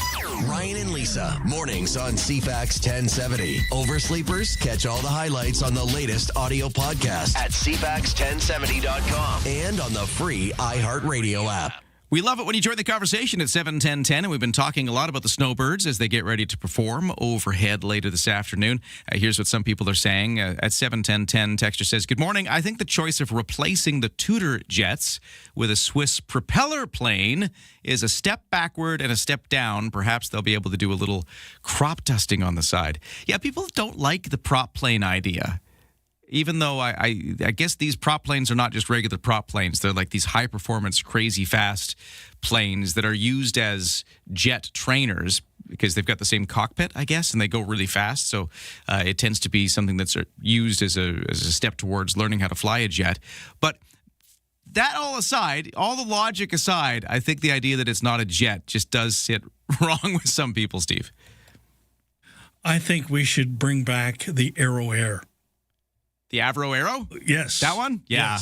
Yes. That's a Canadian produced. Let's go. It's a good bit of Canadian history, a sad bit of Canadian history. This texter says, the snowbirds are great pilots, but the jets are embarrassing. Training jets from the 50s? Actually, I think that's the 60s, but still, point taken. Have you seen the Blue Angels or the Thunderbirds? Now, those are jets, says the texter. Well, see, there's the other thing. Even if we're moving towards, whatever we're moving towards, prop planes or otherwise, I do get the reason why we got to do this. I mean, these things were built in the 1960s. I get it. I get we do need to do something. So point taken, texter. But then this texter has an interesting point. Are you expecting any updates throughout the day on the snowbirds flight being changed because of the smoke and the haze? I don't think so. I don't expect it's going to be that bad. Like, yeah, we've got a little bit of smoke in the air compared to normal, but as far as I can tell, Steve, and correct me if I'm wrong, it's not expected to be too thick or too bad, right? Well, I'm going to make 2 points. It's supposed to lessen as the afternoon progresses, so the forecast on the smoke is that it will actually be better at 5 o'clock than it would, say, at 11 o'clock this morning. Kind of peaking that sort of middle of the day period. And the other thing is the Blue Angels managed to deal with it at Seafair as well. So the Blue Angels were in Seattle this weekend. Okay, yeah. I saw some of the coverage. Yeah, they're pretty fast. Yeah, well, there you go. I don't think if it didn't slow them down, it's not going to slow us down. I don't think you have to worry about the smoke as far as, the snowbird show. But yeah, just kind of be aware of it. I think more interestingly, it's going to just be the first time, I think, here in the Victoria area at least, or the South Island, that we'll have seen and smelt the wildfire smoke. We've been fairly lucky all this wildfire season that we haven't had as much of it here. Yeah, and let's hope that it's not a problem and everybody gets to enjoy a day, because I think we're all looking forward to this. And the fact they're expecting 30,000 people down on the waterfront. Yeah. Isn't that wonderful? I think that's cool, actually. Yeah. Yeah, like it just shows you the relationship that the snowbirds had built. The other thing I'd add is we don't want snowbirds pilots putting their life on the line because the aircraft is out of gas. Yeah. Anymore. Yeah. Like it's not worth it. It's personal to me because they used to take me up when I worked at the radio station in Trenton, which is a very large air base for the Canadian military. And they would show me what they were flying, and then I would have second thoughts about whether this was a good idea, because they were pointing out the issues with the helicopters. Remember, we were going to buy new helicopters, and then a government changed based on the fact, we're not going to buy the helicopters, even though we needed the helicopters. Right, yeah. We have a classic Canada right there. People, if they're representing our country, give them what they need to succeed. Let's not set them up for failure. How long did we have those Sea Kings go? Oh, yeah. Well, it seems fairly recently that we were still seeing them overhead. It's got to be a few years now, but within the last few years. Yeah. Remarkable. Hey, it's 7:46. Well, let's get to the rest of the headlines. Apart from the snowbirds, what else is going on there, Steve? Well, I just checked at the airport. Everything on time for WestJet. A couple of them even took off about 2 minutes early today. They're now back to fairly normal after settling that wage dispute with 4,400 flight attendants. Flights actually began yesterday afternoon, and so far, so good for folks flying out of Victoria International. A tentative deal was reached early Monday, but not before inconveniencing thousands of passengers who had to navigate flight cancellations on a long holiday weekend. A cargo ship reports it's been hit by a projectile off the coast of Oman in the Strait of Hormuz. The U.S. and Iran are making opposing claims about whether they're holding talks or not. Meanwhile, the Houthi rebels say they fired a drone today towards Saudi Arabia. A dozen British Columbians have been named to the Order of BC. The order is considered the province's highest honor, recognizing those who have made exceptional contributions to British Columbia and beyond. This year's appointees include one of the country's top experts in using insects to help in criminal investigations, a FIFA executive, and Canada's first chief accessibility officer. They'll be officially recognized at a ceremony at Government House here in Victoria on September the 24th. That's your news headlines, is 7:48. You're talking about the WestJet flights. We got some of them going, and we're waiting to see when the rest of the system comes back fully because, of course, the strike was called off. Some sort of tentative deal has been reached. Let's talk about the travel implications of this WestJet labor dispute. We've got Norman Schaefer. He is founder of the Sydney-based Far and Away Adventures. He's also host of the Far and Away Adventures podcast. He's going to be joining us with some thoughts on the WestJet travel disruptions next. This summer, 3 of Vancouver Island's biggest voices are coming together to make a real difference. Get your tickets now for the Kids Count Mega Summer 50/50. Brought to you by 107.3 Virgin Radio, CFAX 1070, and CTV. In support of CFAX Santa's Anonymous all-new Kids Count program, supporting children beyond Christmas. The Mega Summer 50/50. Your chance to win big while giving back. Buy your tickets today at CFAX1070.com. Gaming event license 174660.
CFAX Morning Show brought to you by Thrifty Foods. Heading out on a summer road trip? Well, shop at Thrifty Foods, swipe your Scene Plus card, and save up to 15 cents per liter at Shell. See in store for details.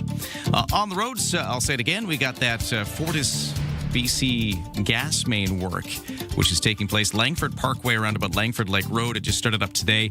They're on now, and it's going to go until 7 p.m. today, and they're going to be doing this right up until August 10th. So expect some traffic delays, some lane obstructions at times, potential detours at times. So that's going to be a bit of a trouble spot for the next little bit. BC Ferry is looking good. We got an 8 o'clock sailing that's full, but it's leaving in 9 minutes. Your next vessel from Swartz Bay to Swanson is the 9, and it's close to 90% full, so a possible sailing wait there.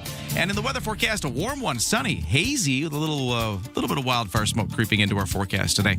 Highs of 27. Feeling warmer with a humidex of 30, but feeling cooler if you're by the Wantafuka Strait, where the winds will be blowing onshore.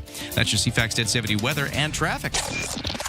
Ryan and Lisa are ready when you are. Good morning. Day or night, find the highlights under latest audio at CFAX1070.com and on the free iHeartRadio app. Travel certainly in the news recently with the WestJet strike. And as we know, over the weekend, they came to a deal, a tentative deal at least, and some flights have started to go again. But man, it was a major weekend of travel disruptions for a peak weekend, BC Day long weekend here in BC. I mean, it's a civic holiday called other things in other parts of the country as well. So let's get into this. A guy we love to talk travel with is Norman Schaefer. He's in Sydney at Far and Away Adventures. He also hosts the Far and Away Adventures podcast.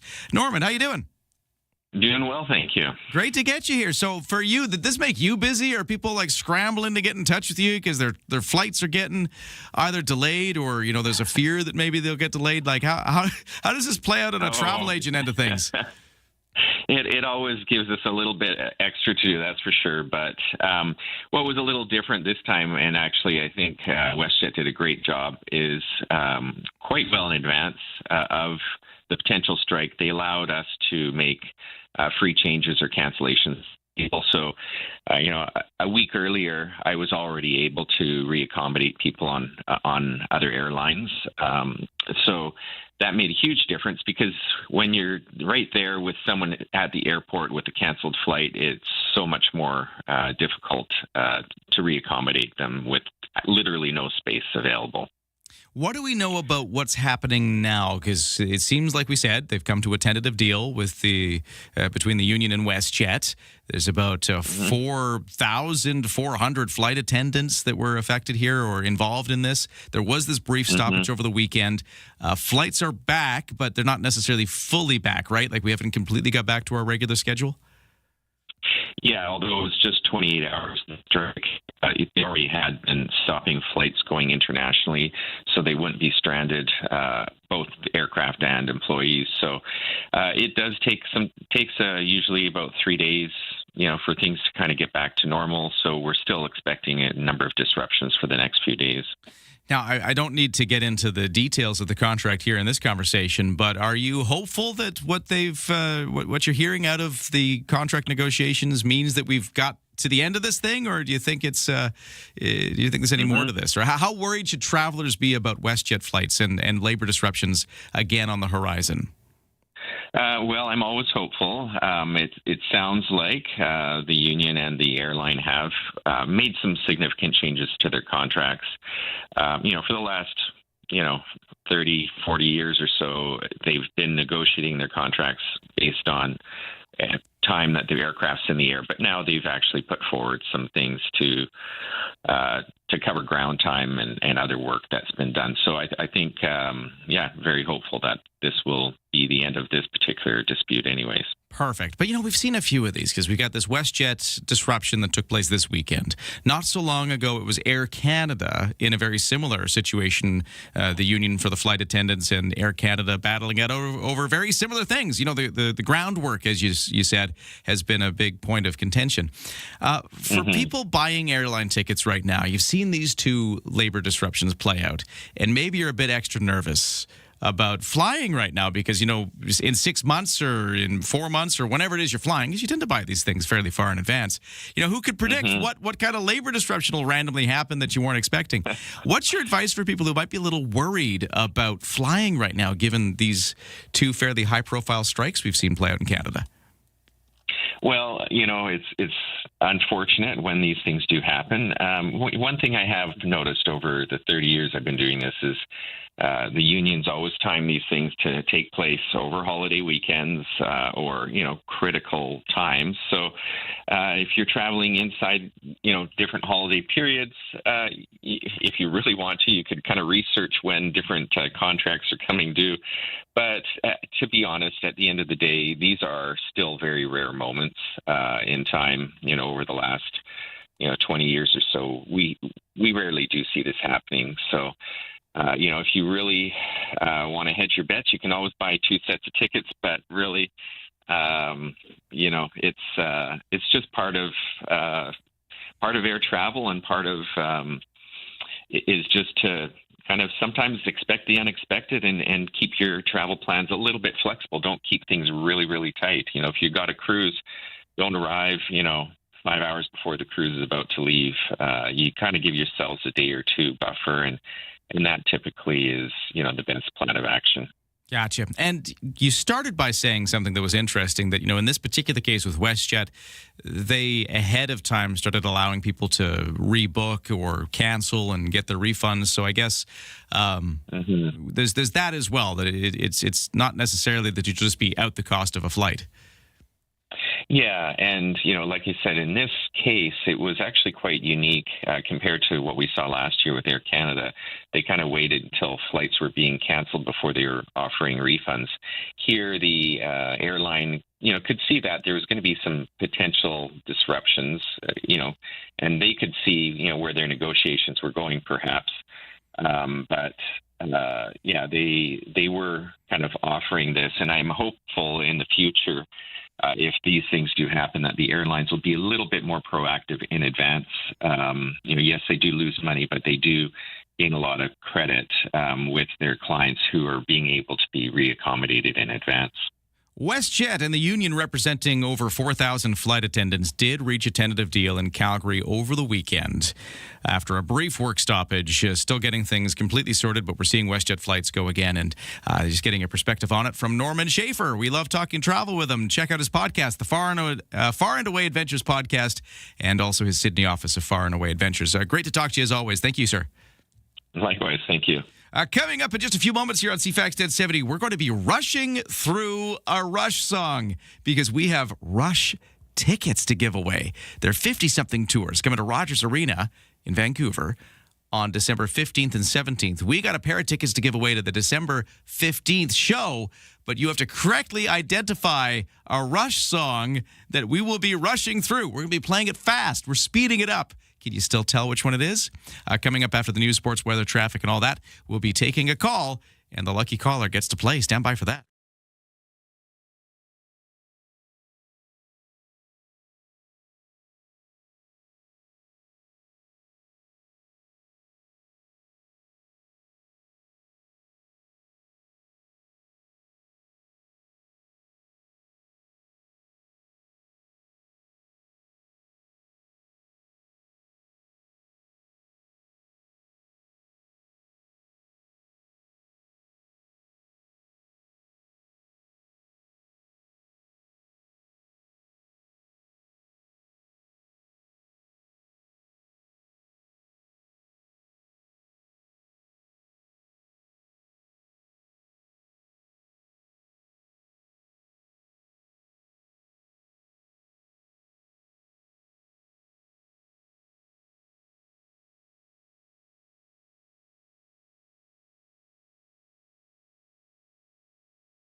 CFAX Victoria. An iHeart radio station.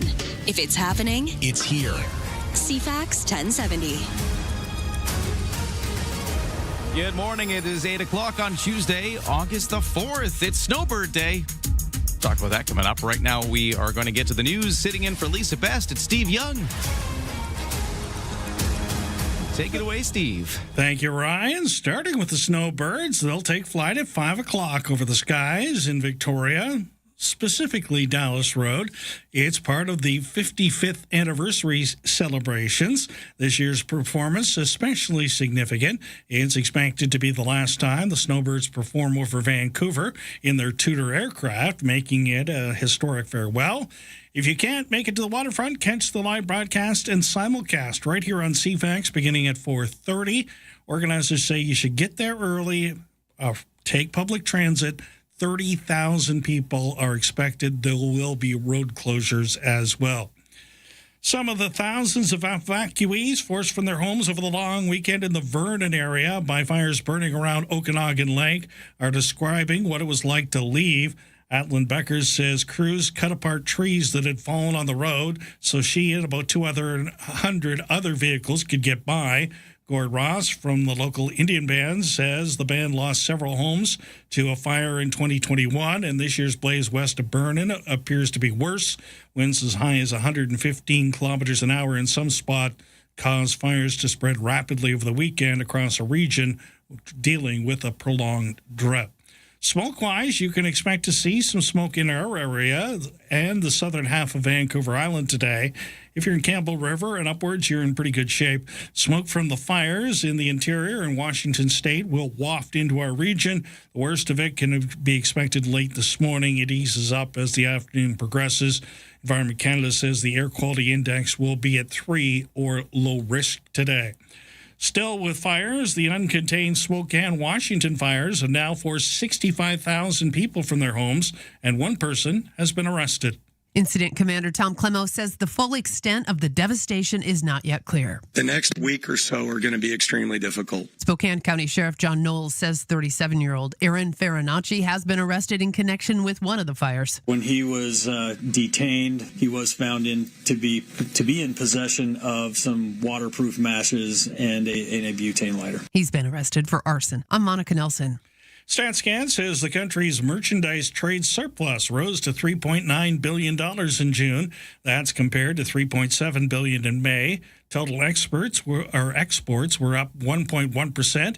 Imports were down 1.5%. StatsCan notes the average value of the loonie dropped 1.7 cents U.S. in June compared to May, the largest monthly decline since October of 2022.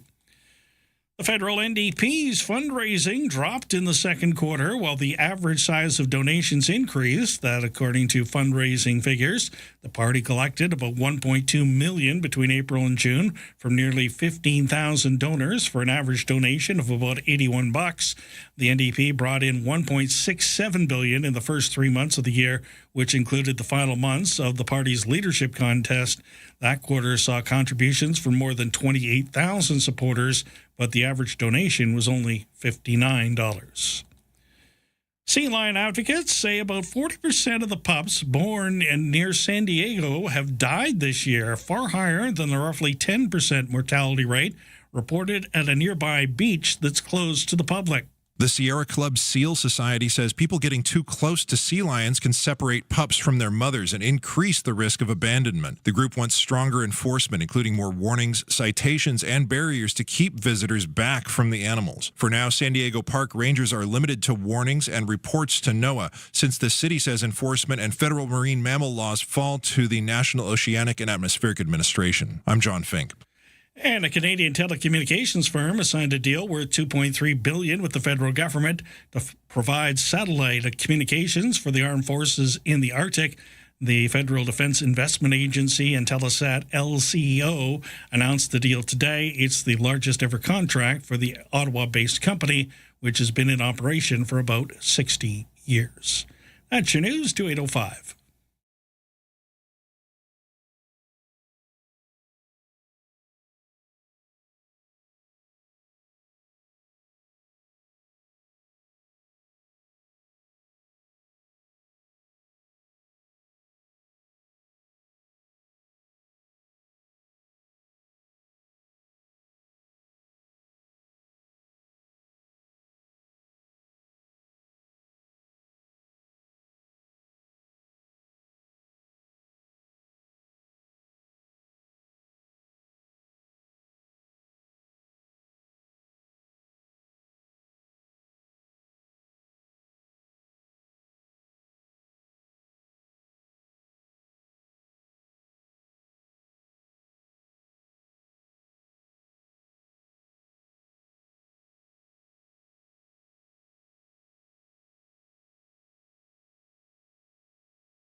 And checking your news poll question for today, would you start using BC Transit or use it more often? If service and routes improved, you had three options. I would start. I would use it more. No, I'm not interested. About 2/3 you say, I'm not even giving transit a chance. You can vote now at CFAX1070.com or the iHeartRadio app. It's 8:07. Thank you, Steve. Might be a good chance to give transit a chance today if you're trying to get down to Dallas Road to see the snowbirds, because it's going to be busy down there. Some road closures, too. We're going to tell you all about that in just a moment. But right now, let's kick it over to the sports. So much going on, including big changes for the Toronto Blue Jays. General Manager Ross Atkins believes his struggling squad improved its roster yesterday after a blended trade deadline that saw him add proven starting pitchers like Jose Sariano and Spencer Arrighetti, while subtracting Dalton Varsho and Jeff Hoffman. Atkins figures his moves will give Toronto a shot to compete for the AL wildcard spot in the final couple of months of the regular season. We feel like we've added some impact pitching to our group at the major league level and all the way down to the lower levels of the minor leagues, and some position player depth as well. Obviously, we had to give up things to do that, but we feel like we're in a healthier position. So one of the things they gave up, of course, was center fielder Dalton Varsho. Now, just in a weird twist, of course, he got dealt to the Astros, who's the team that Toronto was playing. So a couple hours later, all of a sudden, he's on the other team. Did you see the video? No, I didn't actually see it, no. He basically, with his Blue Jays bag, and they're walking him over to the other dressing room after he arrives in Houston. Yeah. Then he gets dressed, and he goes out to the field to get ready for the game. And there's Springer and the guys giving him a big hug. Oh, that's nice. That's good. And what an emotional day. And he even said, how emotional that was. At the end of the day, it's business. And so you got to kind of wipe it up and kind of go out there and kind of forget about it a little bit quicker. And he did. It was nice that they gave him some hugs, though. The Jays did beat the Astros and Varsho 3-1. And they're going to do it again tonight. See how it goes. Okay, also in baseball, Harbor Cats. Weird, because they were playing in two places at once last night. Victoria Harbor Cats at home for their fan appreciation fireworks night. It was a split squad, though, in an exhibition matchup against the SIBL All-Stars. The All-Stars win it 10-8. So that was last night at Royal Athletic Park. But then on the road, the A squad was playing in Wenatchee with a playoff spot on the balance. Victoria defeated 5-2 in that game. They've got two more of this series, and that's it for the regular season. Whether or not they move on to a playoff spot is still up in the air. So we'll see how this series goes and a few series around them as well. For the Shamrocks, the cross team, they are also going to be kicking off their playoffs tonight. Shamrocks begin with Game 1 against the Nanaimo Timbermen.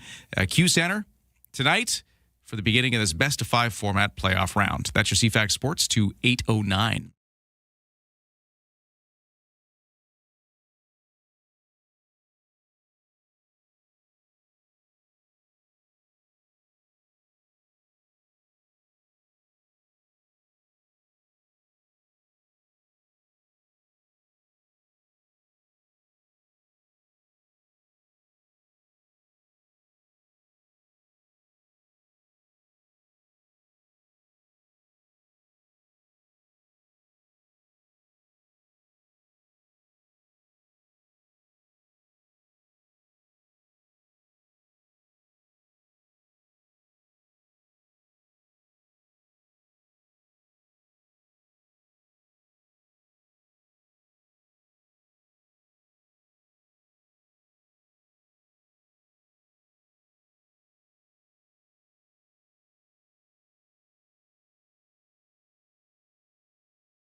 Hey, we're pretty close to playing Rushing Through a Rush song. We're going to be giving away Rush tickets coming to Vancouver in December, but you got to identify us playing a Rush song at super speed.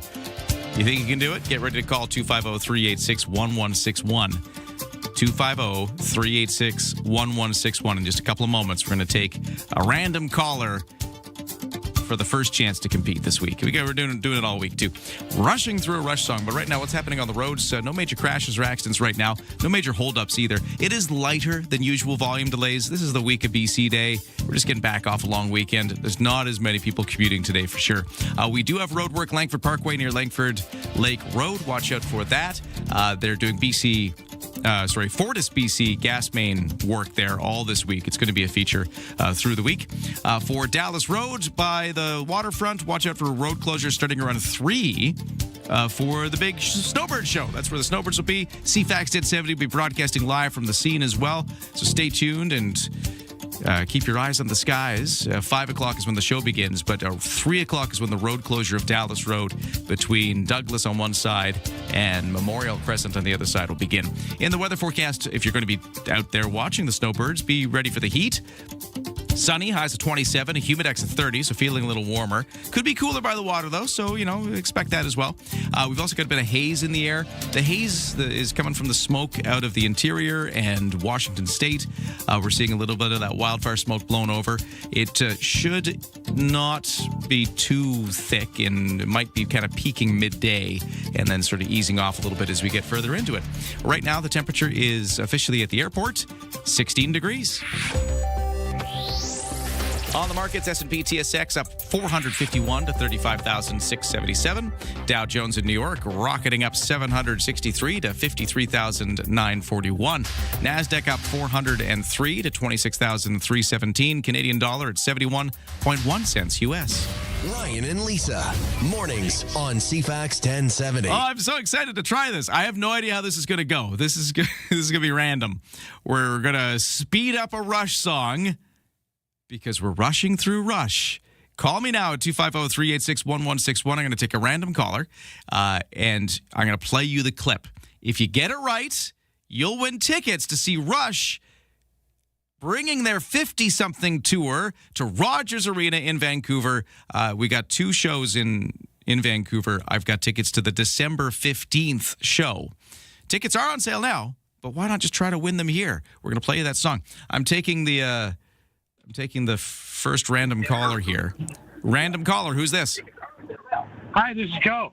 Joe, okay. Now, Joe, you're the first contestant. Yeah. It doesn't mean you've won. You have to correctly identify the name of this Rush song once I play it for you. If you get it right, you got the tickets. If you get it wrong, though, I got to move on, okay? He's nervous. Are you there, Joe? I'm here waiting. Okay. So those are the rules. I'm going to play you the song now. And at the end of it, see if you can guess what this is. Okay. You ready? Okay. Yeah. Sounds good. Here it comes. That's already great.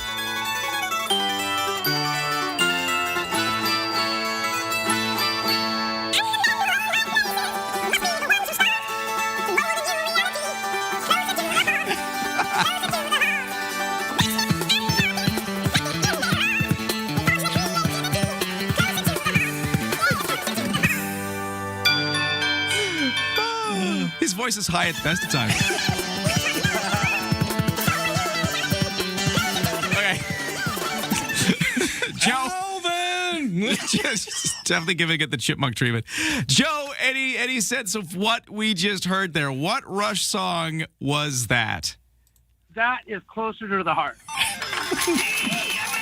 That's a winning guess right there. Wow. Oh, yeah! Joe, congratulations. You're going to see Rush December 15th in Vancouver, Rogers Arena. Oh, my God, yeah! Woo! That's awesome, man! That's a good way to start a Tuesday. You got to be kidding me, right? Yeah, no, I've got tickets for you. I'm going to give them to you. I'm crying, man. Aw. Now, was that hard at all, or did you know it right away? Right away. Right away. That's good. I'm a hardcore Rush fan. It could have been harder. Okay, well, tomorrow we'll see if we can crank it up a little bit. Joe, I'm so glad you won. It sounds like we just made your day. Yeah, I'm phoning my son right now. He's going to be over the moon. Oh, so cool. Well, hold on the line. Don't go anywhere, Joe, because I'm going to take some information from you off the air, and we'll get you your tickets. Well, let's do this again tomorrow. If you didn't win, don't worry. We're going to do this every day this week around the same time. Call in. If you can correctly identify us rushing through a Rush song, you too could win tickets. That did crack me up, though, Steve. I'm just glad he didn't take it personally, because Rush fans take the music personally. That's true, and yeah. hearing it that way. Yeah. Some of them, I was worried. Yeah. I was worried. I was concerned. Anyway, all right. All good. What's going on in the news, Steve? Not yet clear when WestJet will get back to full and normal operations, but flights were slowly getting in the air on Monday after a one-day strike by the cabin crew. About 4,400 flight attendants walked off the job early Sunday after the two sides couldn't reach a tentative agreement in their pay dispute. WestJet flights to Victoria today, well, so far they're right on time and even a couple of minutes early. Two planes from a pair of flight schools crashed midair over Chilliwack yesterday. Gary Atkins with the Chilliwack Airport says one aircraft carrying two occupants landed safely at the airport. The second went down in a quarry lagoon and became submerged. One person was reported to be on board that aircraft. They haven't been recovered at this point.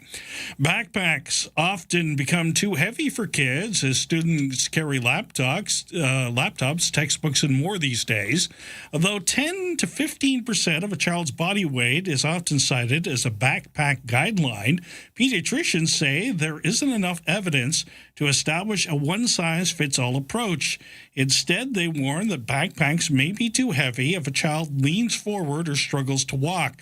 To keep a child's backpack lighter, teachers suggest focusing on essential supplies and avoiding trendy or decorative items. Look at your child's homework schedule. Do they really need to carry all their textbooks and laptop every day? Experts recommend backpacks with padded straps and compartments to distribute the weight more evenly. And that's your news headlines to 8:18. Would you have been able to guess this?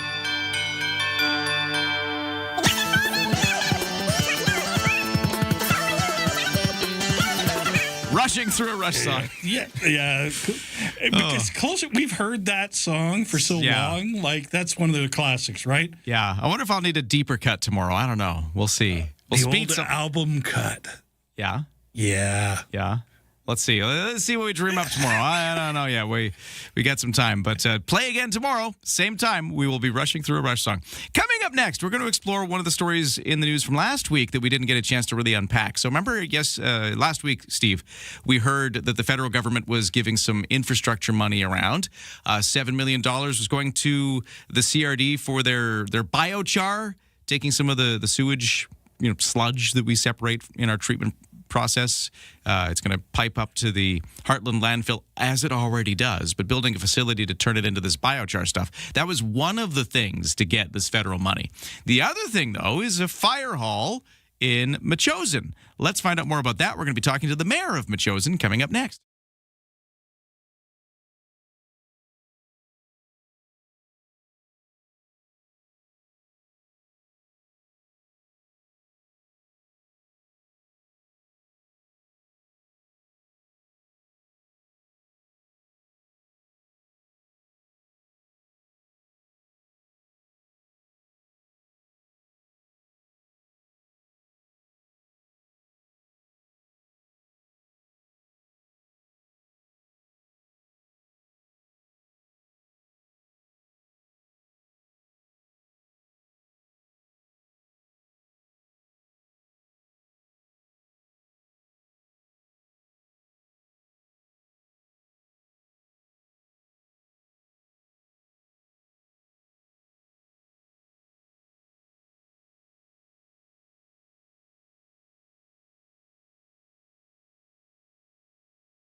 Need a cab? Well, download the new Bluebird Cabs app at Bluebird Cabs Ltd. They're proudly local and Canadian-owned and run since 1946, and they're bringing us the traffic and weather. What's going on out there on the roads? So far, a fairly smooth day. No major crashes, incidents, and not a lot of volume, not a lot of congestion. I think it's a week where a lot of folks are taking the week off or just out of their regular routines. There will be fairly big road closures around Dallas Road, though, starting around 3 this afternoon as the snowbirds will be overhead. More on that coming up. But do watch out for the restrictions and road closures surrounding the waterfront around Dallas later this afternoon. Another thing to talk about when it comes to the skies, not only will we have the snowbirds overhead, we're going to have a bit of smoke haze overhead because some of the smoke from the interior, from Washington State, kind of wafting our way today. It's not expected to be too severe, but you might notice a little bit of haze. You might notice a little bit of a smell kind of middle of the day, later morning into the middle of the day is when that might be at its peak. But we'll watch for that. Just be cautious. It's also going to be hot. Highs of 27, a humidex of 30, so feeling a little warmer in the humidity is another thing to watch out for today, although it could be a bit cooler by the water, so who knows if you're down by the Wandafika Strait, down by Dallas Road for the snowbirds, maybe a little cooler if you're there. For the rest of the week, it's going to be a low of 13 overnight with sunshine again tomorrow and the exact same temperatures and conditions expected. It's actually very similar right through the week, maybe cooling off a little bit into the weekend. The best way to start an island morning. Ryan and Lisa on CFAX 1070. Well, Metchosin was one of the recipients of a $7 million infrastructure grant, which could be a big deal for the district as it navigates increasingly tricky financial demands and the need for a fire hall. So here to join us and talk more about the money, we got Metchosin Mayor Marie-Therese Little joining us on the line. Hello, how are you? Good morning. Good morning. Great to get you here. So, great news for Metchosin, I'm assuming, getting this grant. How did it go over? Oh, absolutely. This is, and thank you for having me on your program today. We're so excited at the District of Metchosin. So this grant of $7 million from the federal government and with cooperation from the provincial government through UBCM is absolutely monumental to Metchosin because this is a grant that is 7 times the grant that we've ever received, which was $1 million before. So this is 7 times that we've ever seen before. This is consequential, monumental, and it will help us replace the aging 1950s fire hall with a modern post-seismic facility that will be to post-disaster standards and WorkSafe BC standards and BC Building Code. It's all really terrific news for my community. Wow. And you said the current fire hall is a 1950s structure? Yeah, we have 2 buildings at the firehouse. We have a administration building that was built originally of cinder block without any kind of reinforcement like rebar in the 1950s, renovated in the 1960s. That was condemned in the 1980s. In the 1990s, an apparatus bay was added. So that's the newer structure in the 1990s. But as you might well imagine, there's numerous deficiencies within both of those buildings. We want a safe post-seismic, post-disaster building, not only for our firefighters, but also to get the trucks out in the case of an emergency. And there's a number of deficiencies that have been noted way back. Our former fire chief, Stephanie Dunlop, who also helped with the grant, by the way, we're very grateful to her. She noted a number of deficiencies at the apparatus bay, the 1990s structure, as early as 2012, 14. And it's just time to get those fixed. Yeah. Now, this is, I think people will know where these are, but it's right in that kind of Metchosin Village area. You got the Metchosin Cafe, and there's the community hall, and all that stuff is right there. This is fairly close by to all of that. When a new fire hall is built, is it to be built in the same spot, or where will you put this one? Yeah, thank you for that question. Good question. We have approval from the Agricultural Land Commission to build on the site that the District of Metchosin now owns, just adjacent to the fire hall. Okay. And so those conversations are going to be had because we now have approval from the ALC, the Agricultural Land Commission, to use that District of Metchosin ALR land. That is land that will never probably be used for agriculture. It's probably quite contaminated because we now park cars on there during events such as the farmers market and Metchosin Day. So it is sitting fallow, that land, and it would be great to be able to use it for the new fire hall, and then we wouldn't have to have that expense of a temporary fire hall while we tear down the old portion of the firehouse, which is the administration building. I actually see that we can repurpose the apparatus bay because it is a 1990s structure. The doors are too narrow, but it would be great for our Metchosin Search and Rescue program, who provide services not only for Metchosin but out towards the peninsula and Esquimalt. It would be great to house our ham radio operators, or at least their equipment, so it can be repurposed for at least storage of our trucks, so they're not sitting out in the rain, deteriorating. We're talking to the mayor of Metchosin because they have received a $7 million infrastructure grant to help build this new fire hall, as we've been talking about. Last question for you. If you didn't get this grant, how would you have pulled this off? Oh, gosh, that would have been so difficult. So the grant is designed for municipalities such as ours that just don't have the funds to make large infrastructure repairs. And we are so grateful to the federal government, in particular our MP, Stephanie McLean, as well as Dana Lejeunesse, our MLA, for collaborating with us. It would have been so difficult. We still have our Growing Communities Fund that we received from the province. We haven't spent a penny of that we received. I think it was 2023. We received about 2.3 million. We haven't spent a penny, and that has accrued in interest. So we're very frugal at the District of Metchosin. We've saved that. We've got some reserve funds, but it would have been very difficult to do a rebuild like we absolutely need. All the professionals have said we need a rebuild, not just a minor fix of deficiencies, because if you see the roof of the administration building, you'll understand how many layers of tar and replacement and how much money has been put into patchwork repairs.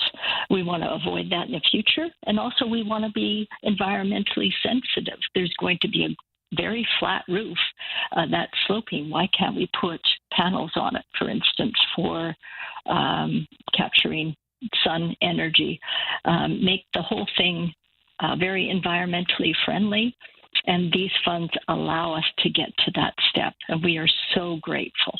Marie-Therese Little is the mayor of Metchosin. Thanks so much for talking to us about the story here, and good luck as you can proceed with the fire hall project. Much appreciated.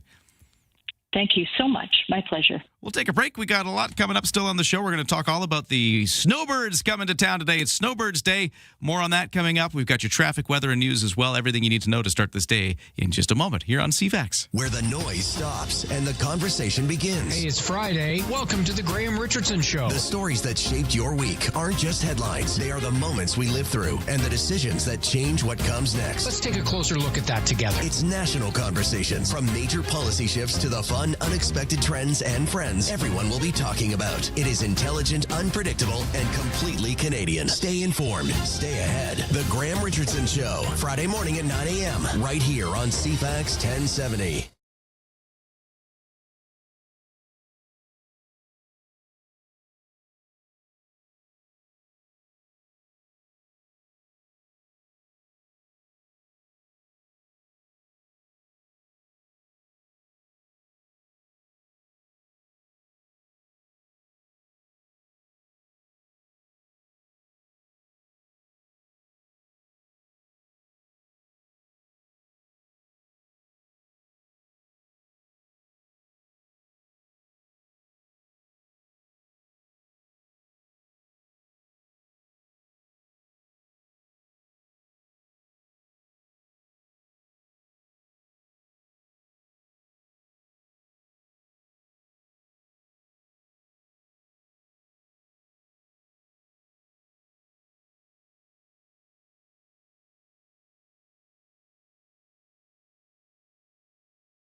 CFAX Victoria. An iHeart radio station. If it's happening, It's here. CFAX 1070. Good morning. It's 8:32 on Tuesday, August 4th. It's sunny. It's warm. Might even have a little smoke in the air. A little bit of haze expected for today in Victoria. We'll tell you all about it and weather. But first, let's get to the news. Sitting in for Lisa Best, here is Steve Young. Thank you very much, Ryan. Good morning, everyone. 3 active wildfires here on Vancouver Island right now. A small fire discovered on Sunday east of Duncan near Stony Hill. It's listed as under control. Another small blaze being held. It began last month west of Campbell River. The Lost Lake fire is the biggest one, over 6 hectares. It's under control. Province-wide, there are 120 active wildfires, 4 new starts over the last 24 hours. 15 fires were declared out yesterday. With thousands forced from their homes due to fires around Okanagan Lake, the Salvation Army in Vernon has become a place for people to gather as they figure out what's next. Charity spokesman Ron Cartmell says it opened Friday to offer emergency support services. He says since then, local businesses have stopped by with help ranging from pallets of bottled water to hamburgers and coffee. Cartmell says the community is doing what it can to ease some of the pain and the trauma evacuees are experiencing. He says he's spoken to people who are on their 3rd wildfire evacuation in 7 years. As of late Monday, there were about 120 fires burning across BC, 50 of them classified as out of control. Lisa Laporte, The Canadian Press. 2 flight school planes crashed yesterday while flying near Chilliwack. Gary Atkins with the Chilliwack Airport says one of the aircraft was carrying 2 occupants and safely landed at the airport. He says the second plane became submerged in a quarry lagoon and 1 person was reported to be on board. BC Emergency Health Services says 5 ambulances were dispatched to an area northwest of the airport. Officials say no patients were taken to hospital. Chilliwack is about 100 kilometers east of Vancouver. Aaron Sousa, The Canadian Press. Crash Sunday in Victoria went viral. Fortunately, no one was seriously injured, according to Victoria Police. An ambulance with sirens blaring hit a Hyundai that didn't slow down for the intersection of Bay and Blanchard. The impact sent the car onto its roof. U.S. President Donald Trump issuing a warning that he is giving Iran, quote, one last chance to make a deal. Key to any deal will be the reopening of the Strait of Hormuz, but even this deal being discussed would not take it back to the free passage through the strait that was in place before the war began. For now, Iran, though, saying that they are only talking with Oman and not the U.S. about a deal to reopen that strait. That's your news, 8:35.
Today's CFAX 1070 News poll, would you start using BC Transit or use it more often if the service and routes improved? Most of you say they're not interested in traffic. You can vote now at CFAX1070.com or on the iHeart Radio app. It's 8:36. Thank you, Steve. A little smoky potentially today. A little haze coming in the forecast. It's expected to kind of build up a little bit midday. Not necessarily huge wildfire smoke, but just maybe a little bit more noticeable, maybe a little hazy. And if you're smelling it already somewhere out there in Greater Victoria, let me know. Text me at 71010. I'd be curious to see if it's visible or at least noticeable where you are. We'll get to the full forecast in just a moment.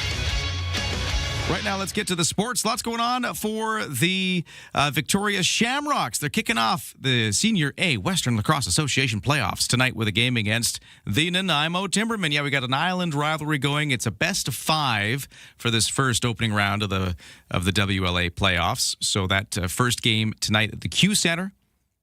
Game 2 will be in Nanaimo at the Frank Crane Arena. So that's coming up today.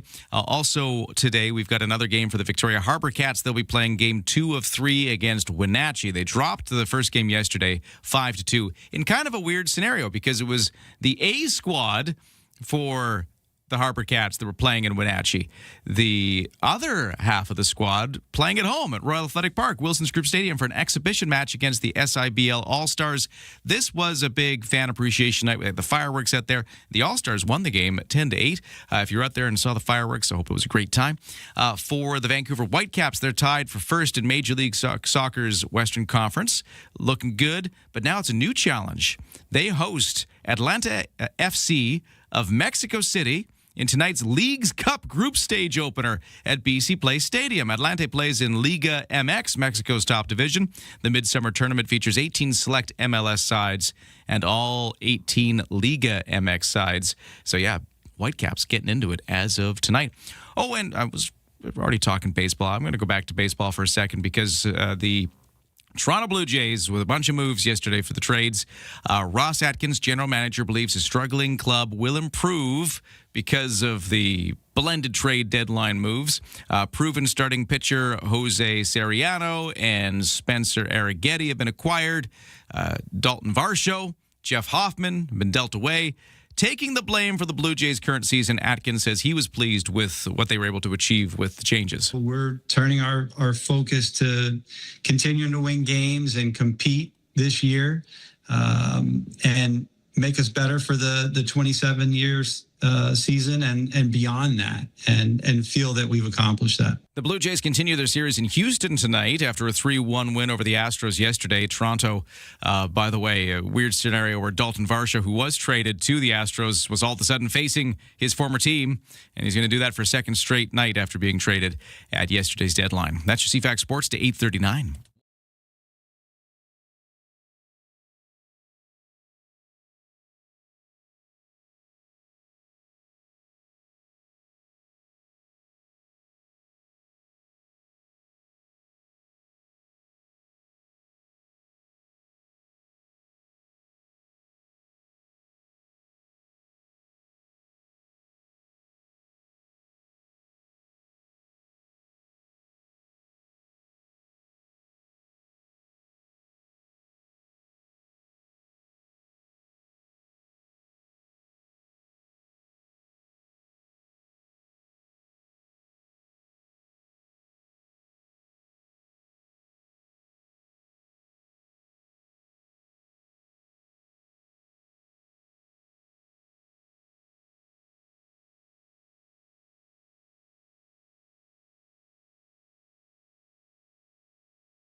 CFAX Morning Show brought to you by Coastal Heat Pumps. For a comfortable home no matter the season, big savings on your heating bill.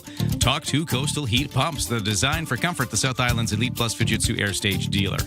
On the roads, things are looking clear right now. No crashes or accidents to report. If you see something, though, you can text me at 71010. Road work on Langford Parkway near Langford Lake Road. It's Fortis BC gas main work. It's going to go on until 7 p.m., and it's going to be going on for a few days. So watch out for some delays and some possible lane closures as they kind of go along that project. For the BC ferries, 9 o'clock is full from Swartz Bay to Swanson. The 10 o'clock is 80% full. And now over to the weather. Sunshine today, but maybe some smoky haze in the air a little bit with some of the wildfire smoke from the interior from Washington State, those big fires burning elsewhere, kind of blowing our way a little bit today.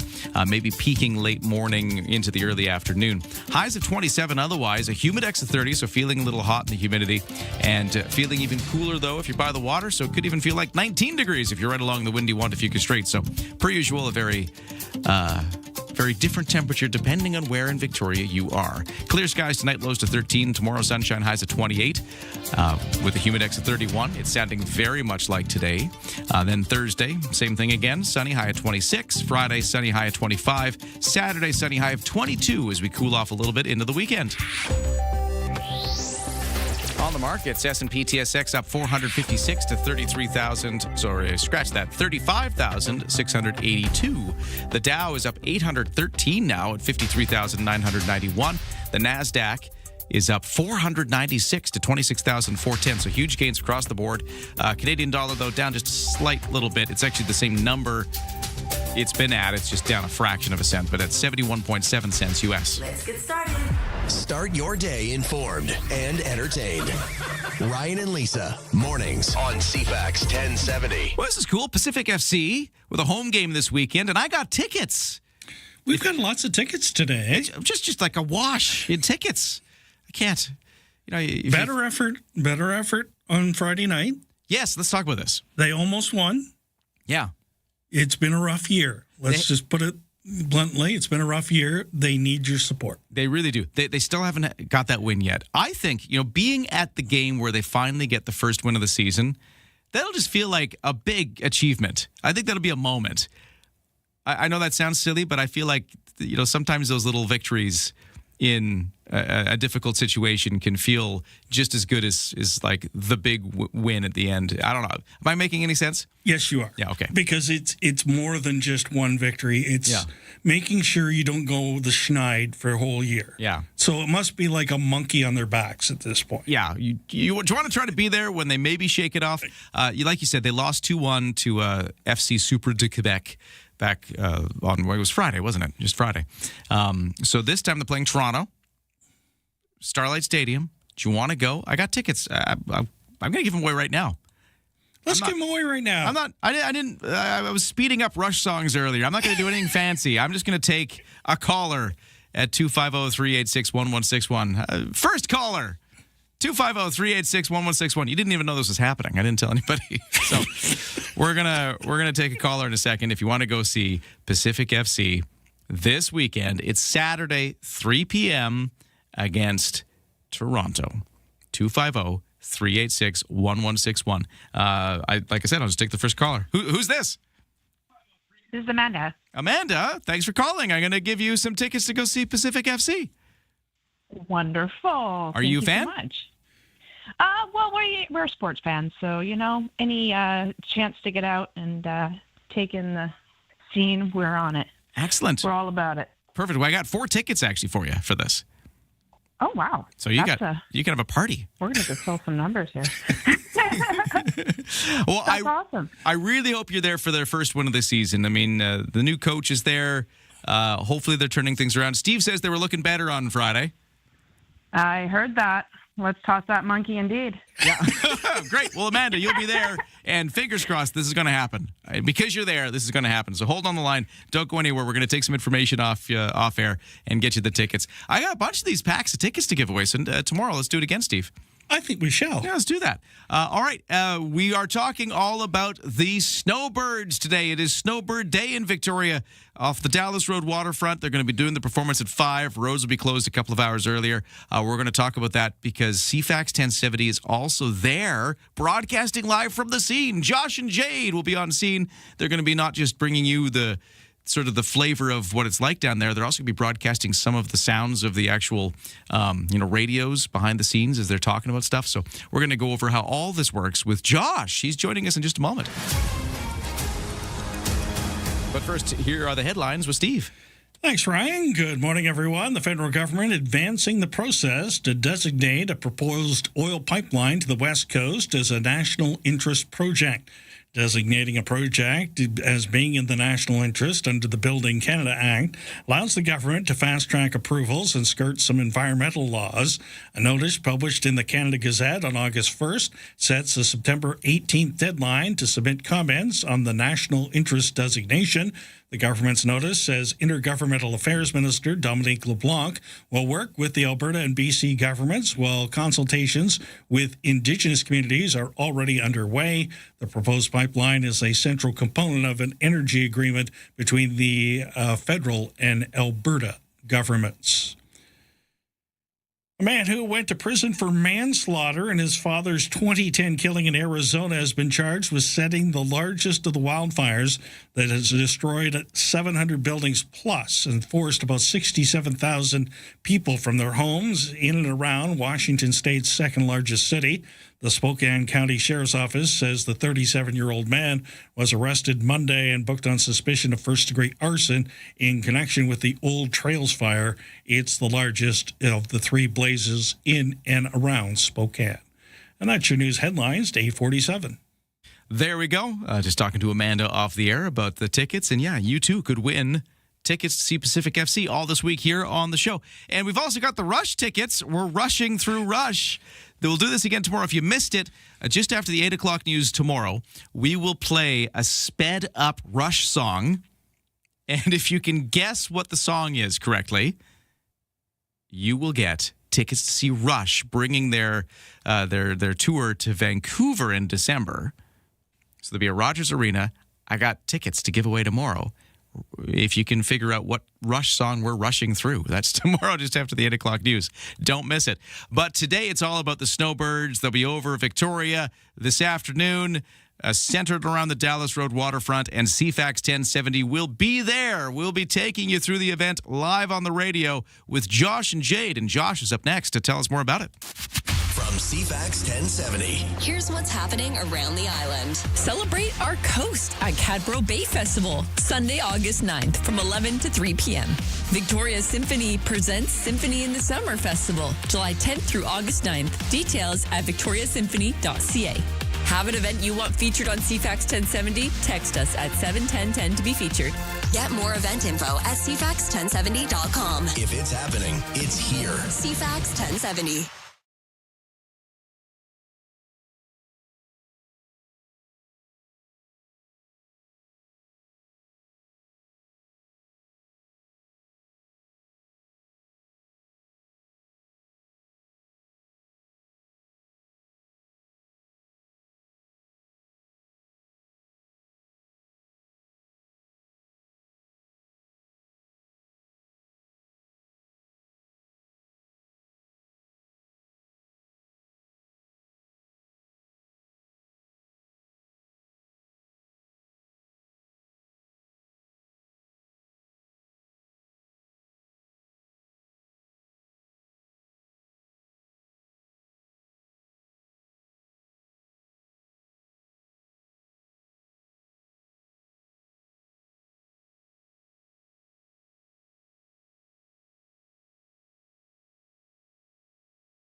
Hey, CFAX Morning Show brought to you by Thrifty Foods. Heading out on a summer road trip? Well, shop at Thrifty Foods. Swipe your Scene Plus card and save up to 15 cents per liter at Shell. See you in store for details. Okay, on the roads, no crashes or any major incidents like that to report right now, but we do have a couple of bits of road work to talk about. Fortis BC gas main work, Langford Parkway by Langford Lake Road. That's going to be happening not just today, but for the next few days. And then with the snowbirds coming to town, this will be later this afternoon, but around about 3 o'clock, expect Dallas Road and some of the surrounding streets to start to shut down as the road fills up with spectators ready to see the snowbirds overhead. They're going to begin at 5, but yeah, the road closures will begin around 3. For the BC Ferries, it's a one-sail wait at 9. 10 o'clock sailing is about 80% full from Swartz Bay to Tsawwassen. And the weather forecast, sunshine, maybe a little hazy with a little bit of wildfire smoke creeping over the South Island today in the forecast. For the temperatures, it's a high of 27, maybe feeling a bit warmer in this humidex of 30, so feeling like 30 in the humidity. But a bit cooler by the water. So if you're heading down to Dallas Road, could be a little cooler with the breeze, but it is going to be a hot day, so dress accordingly. It's all here. News, weather, traffic, and community events. Ryan and Lisa, mornings on CFAX 1070. Well, you know who's going to be down there along Dallas Road for the Snowbirds? Well, it's Josh along with Jade, because we're taking the afternoon show here on CFAX on the road, and we will be broadcasting from the scene. Josh is on the line right now. Josh, how you doing? Good morning, Ryan. I am doing fantastic and really looking forward to what's going to happen in about 8 hours' time. I'm really excited that we're going to be down there. Where exactly are you going to be? We're going to be along Dallas Road near Clover Point, but not quite there. I think it's Dallas and Linden Avenue, I think, is whereabouts we will be. Right, so kind of in the Clover Point vicinity. That's where you'll be broadcasting your 3 to 6 afternoon show from the scene. What's going to be happening? Because I know we're going to be getting some guests. You're going to be setting the scene, talking about what it's like down there. But then something really cool will happen once the show starts. So tell us what we're going to hear.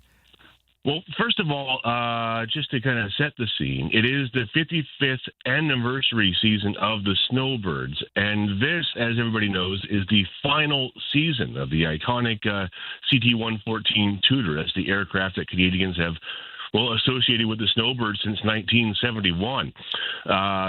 We've learned this year they announced the Tudors will be replaced by the Siskin II aircraft, but that's not expected to come online until the early 2030s. So really, this is the final opportunity for Vancouver Islanders and folks around Victoria to see the Tudor era of the Snowbirds in person.